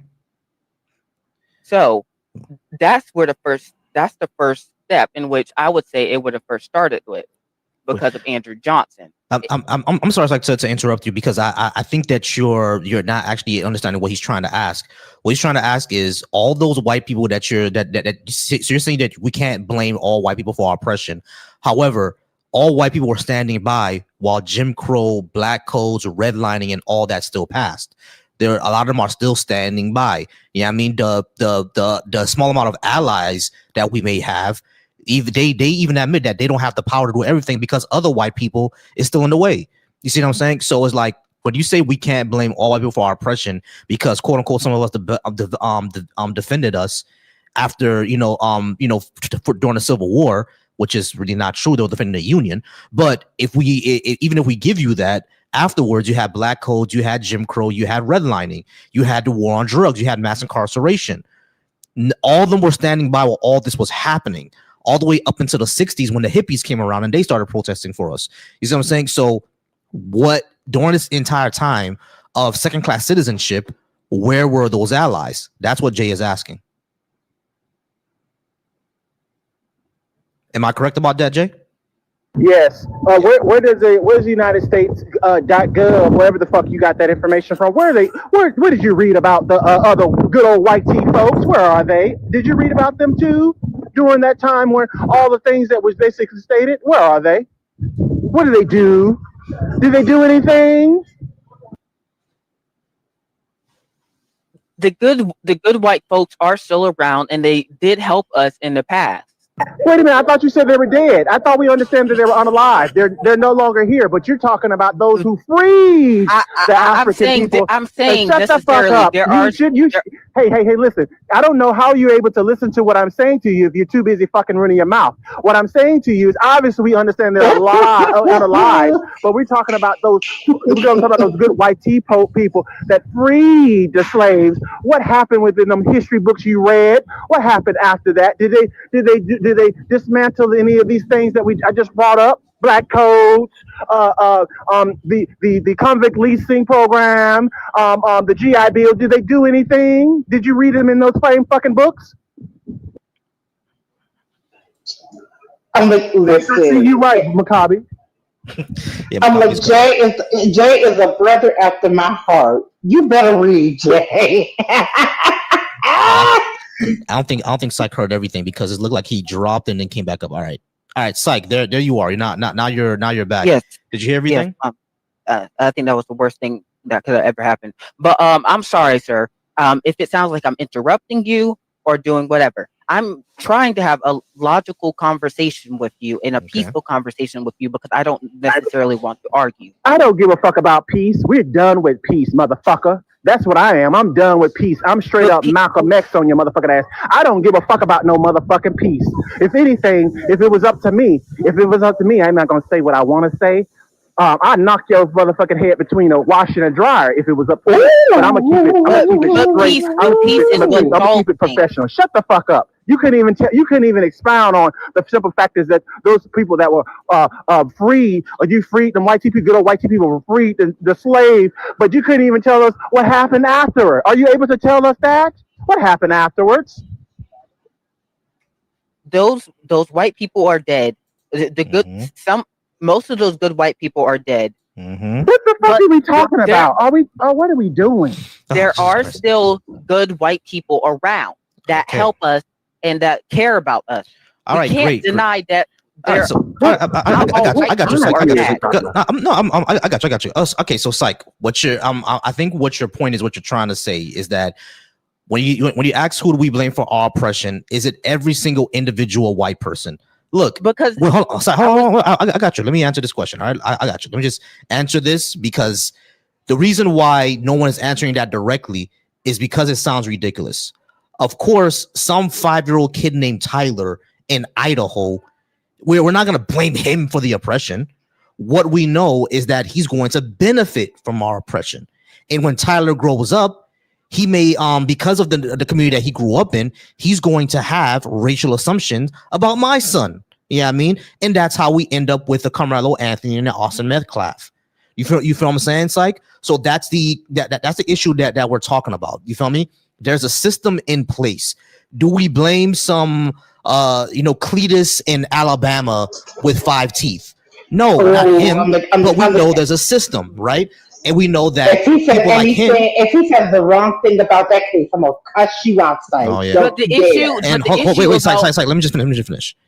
That's the reason why people aren't answering your question like directly when you say that, because it sounds ridiculous. Of course, Cletus from Podunk, Idaho, with 5 teeth is not, at fault for the system being in place, but does he perpetuate it in his actions every day? Does he even know about it? Can he unconsciously perpetuate it?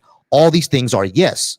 You see what I'm saying? So like that's what we're talking about here when we talk about white people, not just the individual, but the concept in of itself of whiteness. Does that make sense to you now? Yes, sir. I But agree. I have a question for y'all. Do y'all necessarily think I'm racist for being a Republican and not supporting Trump? Nobody. Well, you don't support racist, bro. I'm sorry. Go ahead. We knew you was a Republican at that talking point. Yeah, I knew you were conservative at some point. But go ahead, Midnight. I'm sorry, I interrupted you. Go ahead, Midnight. Nobody thinks you're racist. We know you can't be. You have no power. I repeat, you have no power. I'm the child. That's why he's the type that believes everyone can be racist, though. No, because right. Well, I mean, I'm aware of that because he's the type that harps on the second definition of racism, which is a socialized version of it. And honestly, again, we still can't be racist because we can't change a white person's life like that, bro. Like we cannot. We can't. And we can be bigoted. We can definitely be prejudiced, but we cannot be racist. Like, all right, psych. Real question: If we don't, how can we be racist if we don't have a superiority complex? In my definition, you can be, according to the Merriam-Webster dictionary. Shut your moronic ass up. Shut your moronic ass up. What did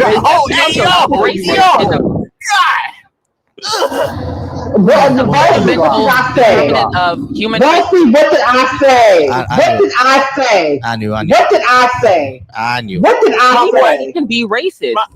All right, hold on. What did I say? I'm sorry. Yeah, Hold on. Wait, I got you. I got everybody. Hold on. Everybody just pause me real quick. All right, psych. We know what you're about to read. The dictionary definition, the colloquial version that we use, which is prejudice against someone of another race or having a superior mentality.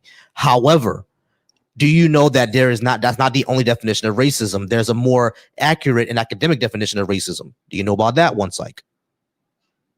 And what's this one?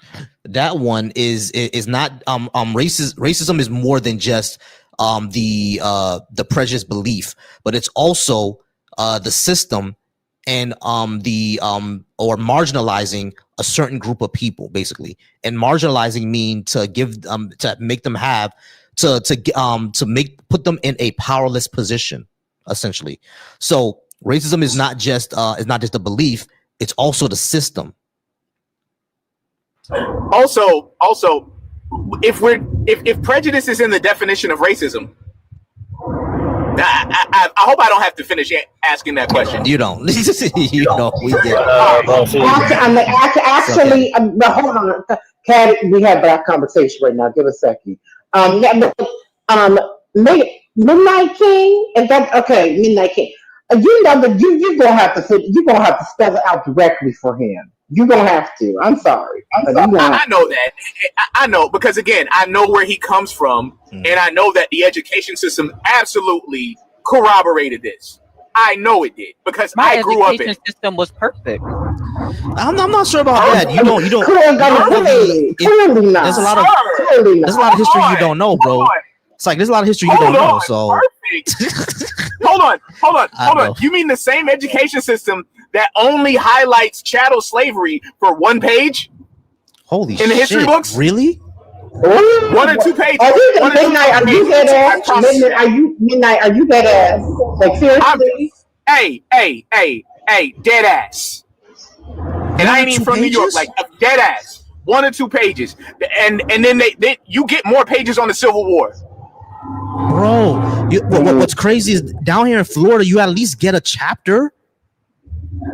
2 pages? How big is the chapter? Oh yeah. That chapter was not very big. At least when I was in high school. Thank you. That chapter was not very Thank big. you. The Civil War. Yeah, I'm about to be. Now, of course, the Roman Empire got like 5 chapters in that history book, but chattel slavery got 1 chapter, and it was not very long. It was probably like maybe 7 to 10 pages. Not a very long chapter. Right.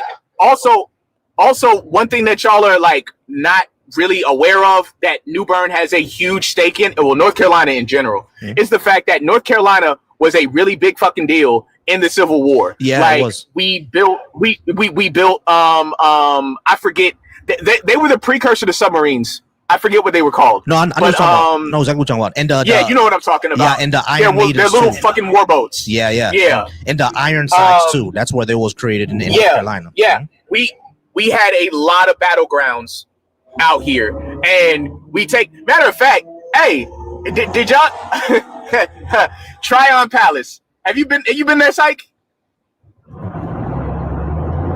Psych, have you ever been to Tryon Palace? You there, Psych? Did he get dropped again? He might have his internet might have went out again. But we'll wait for him to come back. Go ahead. Right? What's Tryon Palace? So, right. Tryon Palace. I've been to Tryon Palace multiple times. There he is. Okay, right. So when they take you on that tour, how like describe the tour. Give everybody a little bit of backstory on what you got out of the tour. Well, Tryon Palace was the original governor's palace of New Bern. I mean, not New Bern, but North Carolina. Mm-hmm. And its original, and New Bern was the original capital.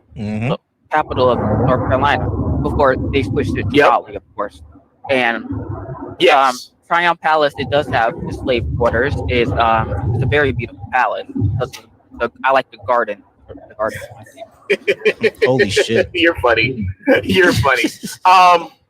No, and yes, but they gloss over all of that because Governor Tryon was a menace. He was cruel and extremely violent to his slaves. That's the reason why they don't talk about how he treated them. But they did talk about the blacksmithing, and I know that because I know one of the guys that actually used to play the blacksmith, who was actually a blacksmith in real life, at the Tryon Palace tour. I grew up with him. Like the history that you are getting, like this point of view that you have. I mean, I understand where it comes from. Like I said, I do.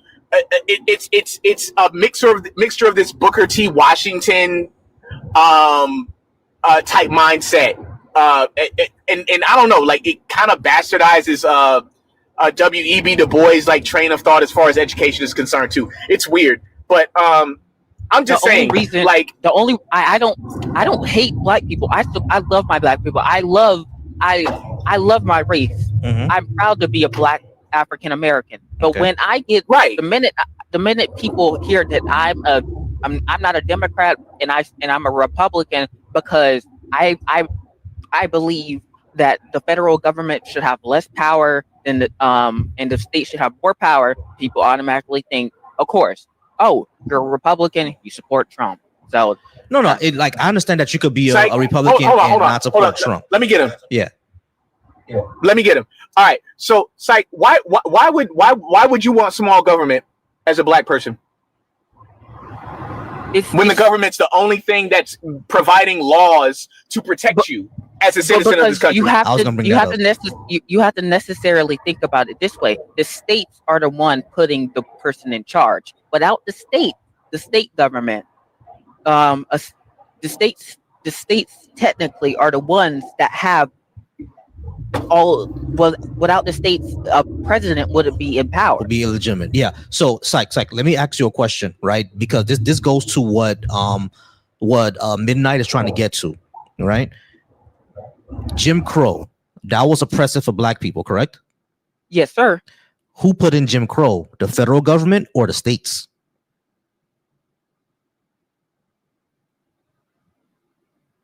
The federal government. Wrong. Who? You are so wrong. You are way off. It was the states. Jim Crow didn't. It was the states. Jim Crow didn't exist in Ohio. Jim Crow didn't exist in California. It was the states that put that in, Psych, not the federal government. Where'd you get the federal government from? In fact, it was the federal government that ended Jim Crow. Yeah, it was the federal government that ended Jim Crow. It was the states that put in Jim Crow. Where did you get that? It was the opposite, psych.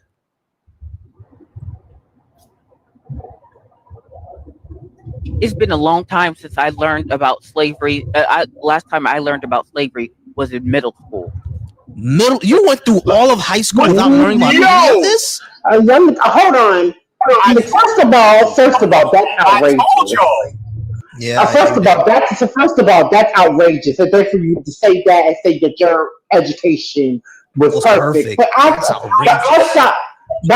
of that, but let me hold on, Midnight. I got you. Outside of that, though, you do realize, and I'm not sure you do realize, Jim Crow is what happened after slavery. You do not understand that, right? Yes, ma'am, I do realize. Okay, great. Okay, so you're bringing up slavery, and we're actually not talking. The Jim Crow part is actually not talking about slavery. It is is what happened after slavery, because white people were mad that they lost their property, i.e., black people. Okay.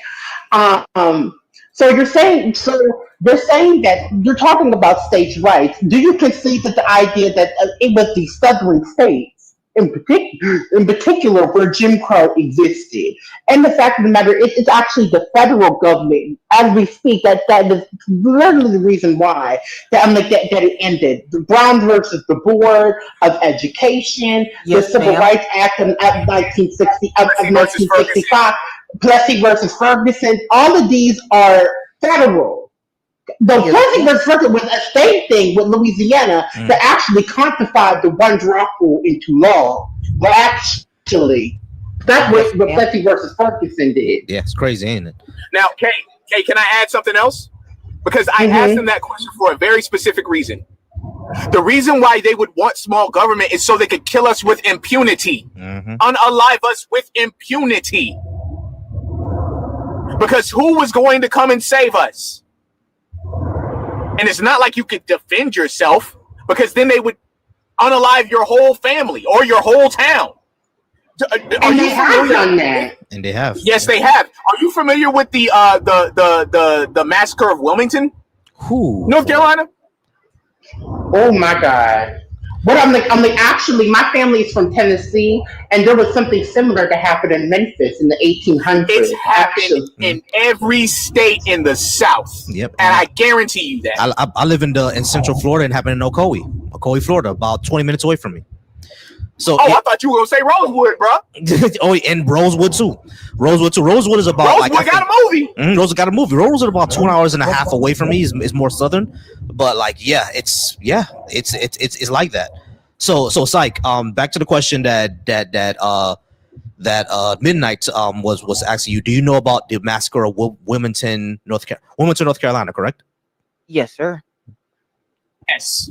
Yeah. You know about it, psych? Yes, sir. Oh, okay, cool. He at least you know about that. You know about that massacre.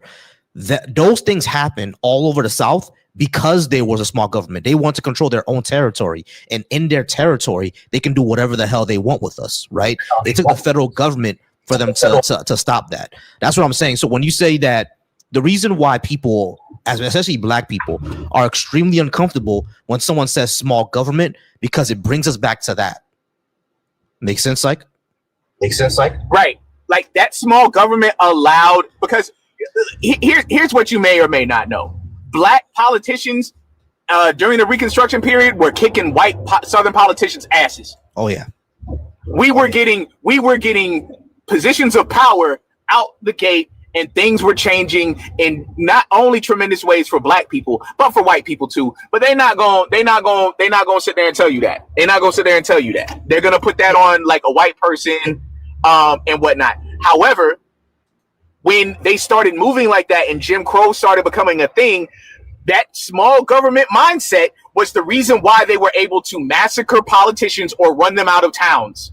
That is the reason why they can have sundown counties and towns. By the way, sundown towns still exist in America, yes, by the way. And they listen, I Smithfield North Carolina, right now, you can go out to certain areas and still find KKK signage. Go to Danville, Virginia. It's on the border. It's on the border. Like, it's like I'm having a hard time not getting emotional about this because you're young. And it's imperative that you know this. It is imperative to your survival that you know this. And I'm not bullshitting you. I'm not playing with you. They will throw you away and not think twice. They will laugh about it. And I don't think you understand. I don't think you understand how serious this is. I will agree with Mr. Midnight. The reason why I moved over to hanging out with a lot of white people is because it helped me, because I needed that.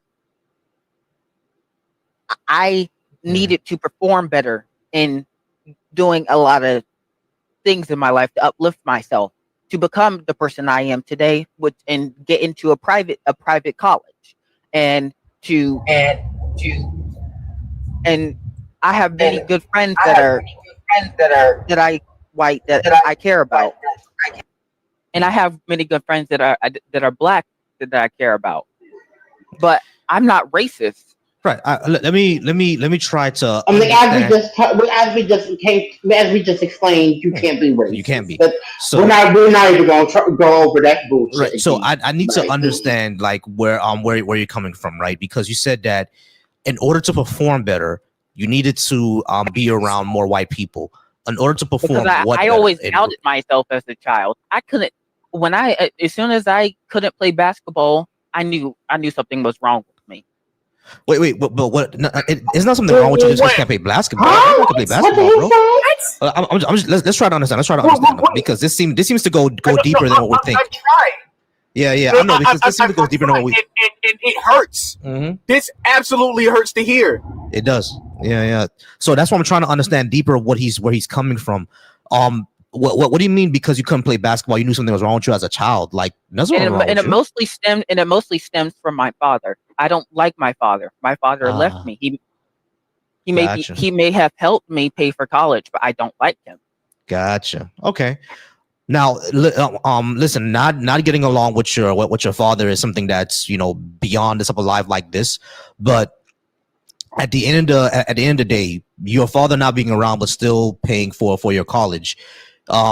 Sure, he wasn't the best dad. I don't want you to go into details because you don't have to divulge anything here, right? But your father is still just an individual. So the question that let me tell you something. I despise the very walk, the very sidewalk that my father would ever walk on, and I don't have those same anti-black mentality, son. You're right. That's what I'm gonna get at. Are you attaching the image to your father onto like black people in general? If you really think about it, that's what I'm trying to ask. Because if it comes from there, I could get the source of it. I could get the source of everything that you believe right now. But you need to separate your father being a bad person from the entire black race. We still do that, right? We understand that white supremacy exists, but we know that an individual white person is not necessarily a bad person, despite the fact that white supremacy exists. Your father not being a good man is separate from what black people need to do and how we move in society. Does that make sense to you? I think the first thing we should do as a society is get more black fathers to take care of their children. That's why I believe. That's why I want to become a family. Well, I don't think we necessarily disagree with that, though. That is an issue that needs to be addressed. However, that doesn't justify the anti-black things, the very anti-black sentiment. No, it doesn't. It doesn't. Yeah. No, it doesn't. And psych, if you were invested in this, as you claim to be, or whatnot, you would see that studies have shown that black fathers are increasing in being very active fathers in their lives, much more so than many other races out there. But this is not about that.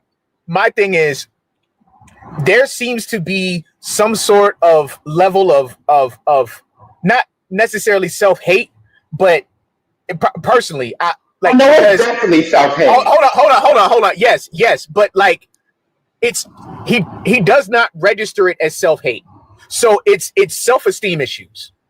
Well, of course he's not going to recognize it as self-hate. It's internalized. No. I understand that.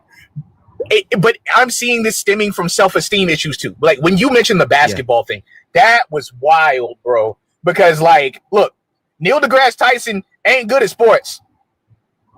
Yeah, he's still a great black figure in America. You don't have to rap. You don't have to play an instrument. You don't have to do all of these things to be just a really it's not funny. It's really not funny. Like no, that's not what I'm laughing at. It's something completely unrelated. I'm just no, it's cool. It's just like, bro, like you're spouting out stereotypes. Like, do you think you need to be good at dancing? There's plenty of black people that don't dance well. We just not gonna normalize it.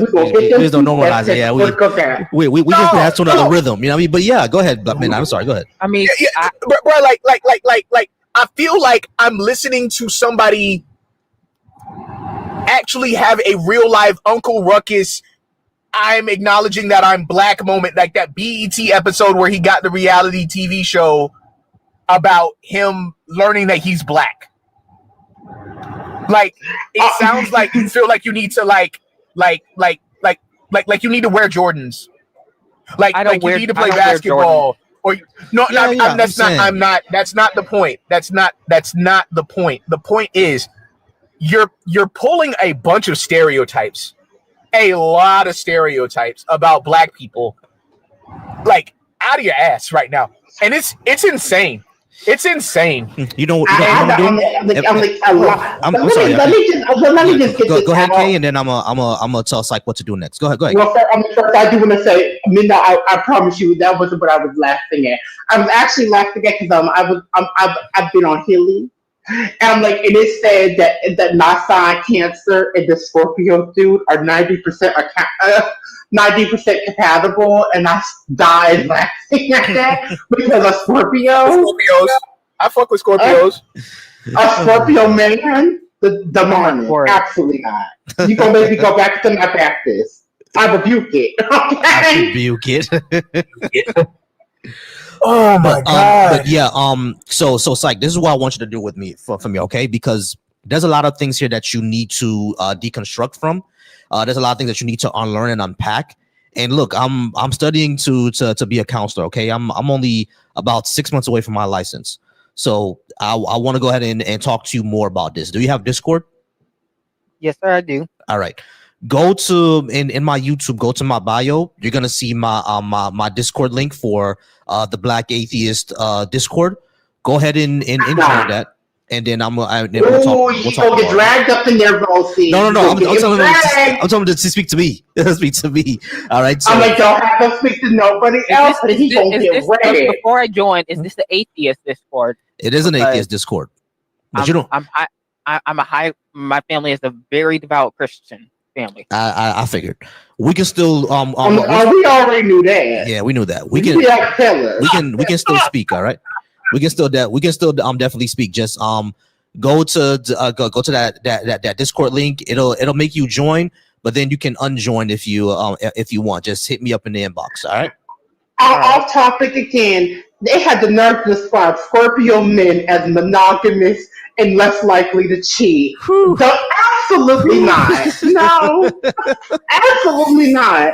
And my father was a November Scorpio, so I had a personal vendetta against Scorpio men. Absolutely not.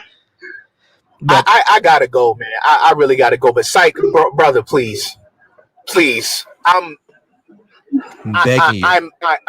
I please.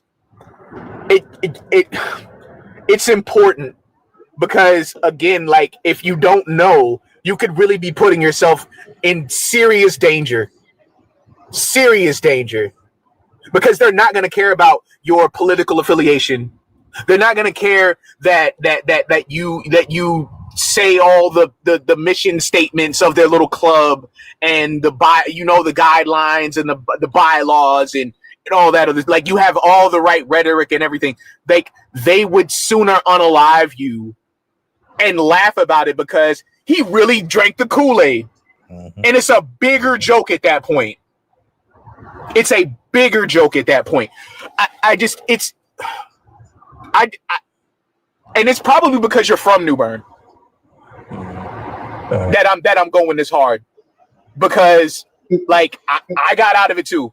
I got out of it, and I had to, because there are nothing but small-minded people there. Nothing but small-minded people there. The people in New Bern. I followed you. Yeah, I followed you 2 minutes. Follow me back. Psych. We gotta get to the next. So we gotta get to the next guest. But listen, like, hit me up on Discord. Let's really chat it up and talk about this, because like Midnight said, this is important. All right, like your life is in. Do not. I'm telling you, do not have him come up and. No, I'm not gonna have him. I'm not gonna go crazy. Do not have him talk to nobody else. Talk to me. You are going to get him jumped. I know. In that Discord. All right, yeah. Just talk to me directly, and then we could talk more. All right, Psych. All right, thank you so much, and I thank you so much. Is it Miss K? Is it Miss or Mrs.? Yeah. Yes, it is. Yes, it is. All right, I thank you so much, and I told Midnight I said thank you, and thank you so much, Mr. Boise. Midnight's off the panel right now, but maybe he's in the he's in the comments. Yeah, he in the comments. He said be well. All right. I'm gonna be safe, Midnight. We both sent you a follow. You're more than welcome to come into. I'm sure Bosie will say that you're more than welcome to come back to the space anytime. Yeah. Midnight, you're more than welcome to come back, of course. All right. So let's talk to Skunkle, dude. There we go, Skunkle. Yeah, I cannot see that. All right, Skunkle, how's it going? I think you're gonna be my last guest. I've been on for about 2 hours. Are you at least 18? And which number did you want to talk about? Yes, sir. But I just wanted. I looked at them as questions. I just gotcha. Skunkle, I do apologize. Can you give me 1 second? I do apologize. All right, y'all. I did get a super chat. I didn't want to miss it. Thank you so much for the $5 super chat. We have Where is Waldo saying, thanks for educating when your current government refuses to and propagandizes against history in order to repeat it. Yeah, that is absolutely true. Thank you so much, Where is Waldo, for the $5 super chat. It is true that our government does not like to teach all of history because they want to repeat it. And we're seeing that happen right now. Appreciate the $5 super chat. And once again, if wherever you're watching from, if you're watching me from the Volsey Thoughts, if you're watching me from there we go. Yeah, if you're watching me from Volsey Thoughts, if you're watching me from Deconstruction Junction, shout out to you. Thank you so much for being here.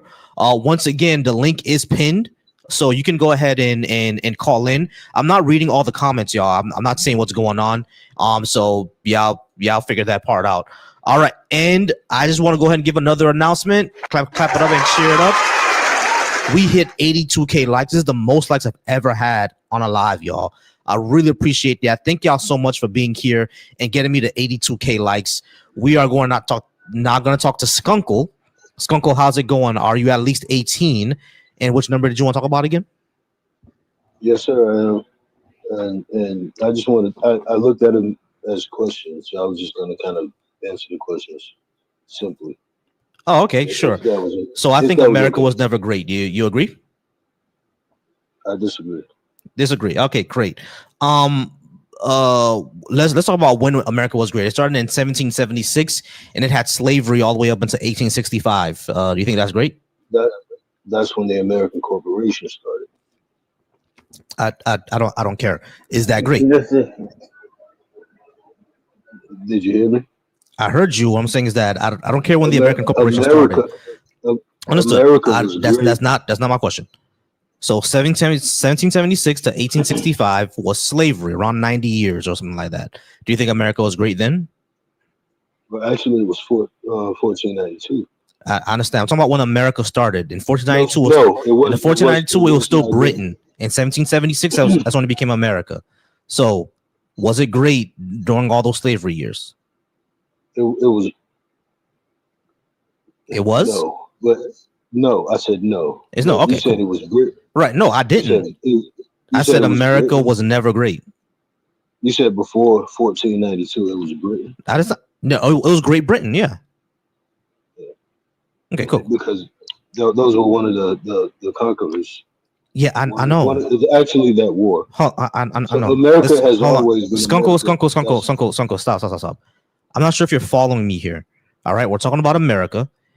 I said that America was never great, and you said that it was. So we're going down the years. Slavery is not a great thing, right? Now afterwards, you had object oppression of black people on paper all the way up until maybe 1969. All right. So do you think that America after 1969 was great? Because I don't think oppression and slavery are great things, right? None of those things were great, sir. But I think you're not listening to me. Because before 1492, when you said Britain controlled America, it was still America. These are the American Tamari Islands. No, Island. All right, guys, we're gonna go ahead and go to sleep or something like that. It was giving weird. It was giving weird. Yeah, because I want to know when did you think that the 13 colonies in the 1400s were America? Yeah, it's I don't know. It's so weird. Also, that's what kills me about like when the Black UK be trying to get. First of all, I'm like I have an ongoing beef with the Black Brits, and I will and I'm like it just feels like it's always going to be up and stuff. But one thing that kills me is when they want to talk about American imperialism and all those things, forgetting that the United States was literally under British rule. I'm like, are we just going to ignore the British Empire and all its centuries of terror and destruction? I feel like it's quite delusional to sit in the UK and talk about American imperialism. That's a different type of delusion. Different type. I'm gonna go ahead and get out of here. It's insane. Well, what the hell was Buddy on, bro? We're gonna go ahead and get out of here, y'all. I appreciate y'all. Hey, y'all, remember to follow KK. KK, let them know where you be. Yes, I'll be over here, Marty. You can also follow all of my TikTok accounts, KK Reloaded 3, 4, and 5. All right. We're gonna jump you down just for a second. Y'all, thank y'all so much for being here. Thank y'all so much for getting me to 84K likes. That is the most likes I've ever had on a live. Clap it up for yourself, y'all. Thank y'all so much. Thank y'all so much for doing that for me. Thank y'all so much. That's great. All right, y'all. I'm gonna go ahead and get out of here. Thank you so much, Waldo, for the $5 super chat. Once again, you can follow me on Valsy Thoughts at everywhere, on Discord, on Twitch, on Facebook, everywhere you can follow. Excuse me. Follow me at Valsy Thoughts. Y'all are wonderful. Y'all are great. Thank y'all so much. If you're watching me from Deconstruction Junction, don't forget to subscribe. Don't forget to follow. Don't forget to subscribe to my channel. If you're watching me over from the Valsy Thoughts channel, I appreciate you there as well. Don't forget to subscribe. Don't forget to follow the channel. You guys are great. We are going to go ahead and see y'all tomorrow. Y'all have a good night.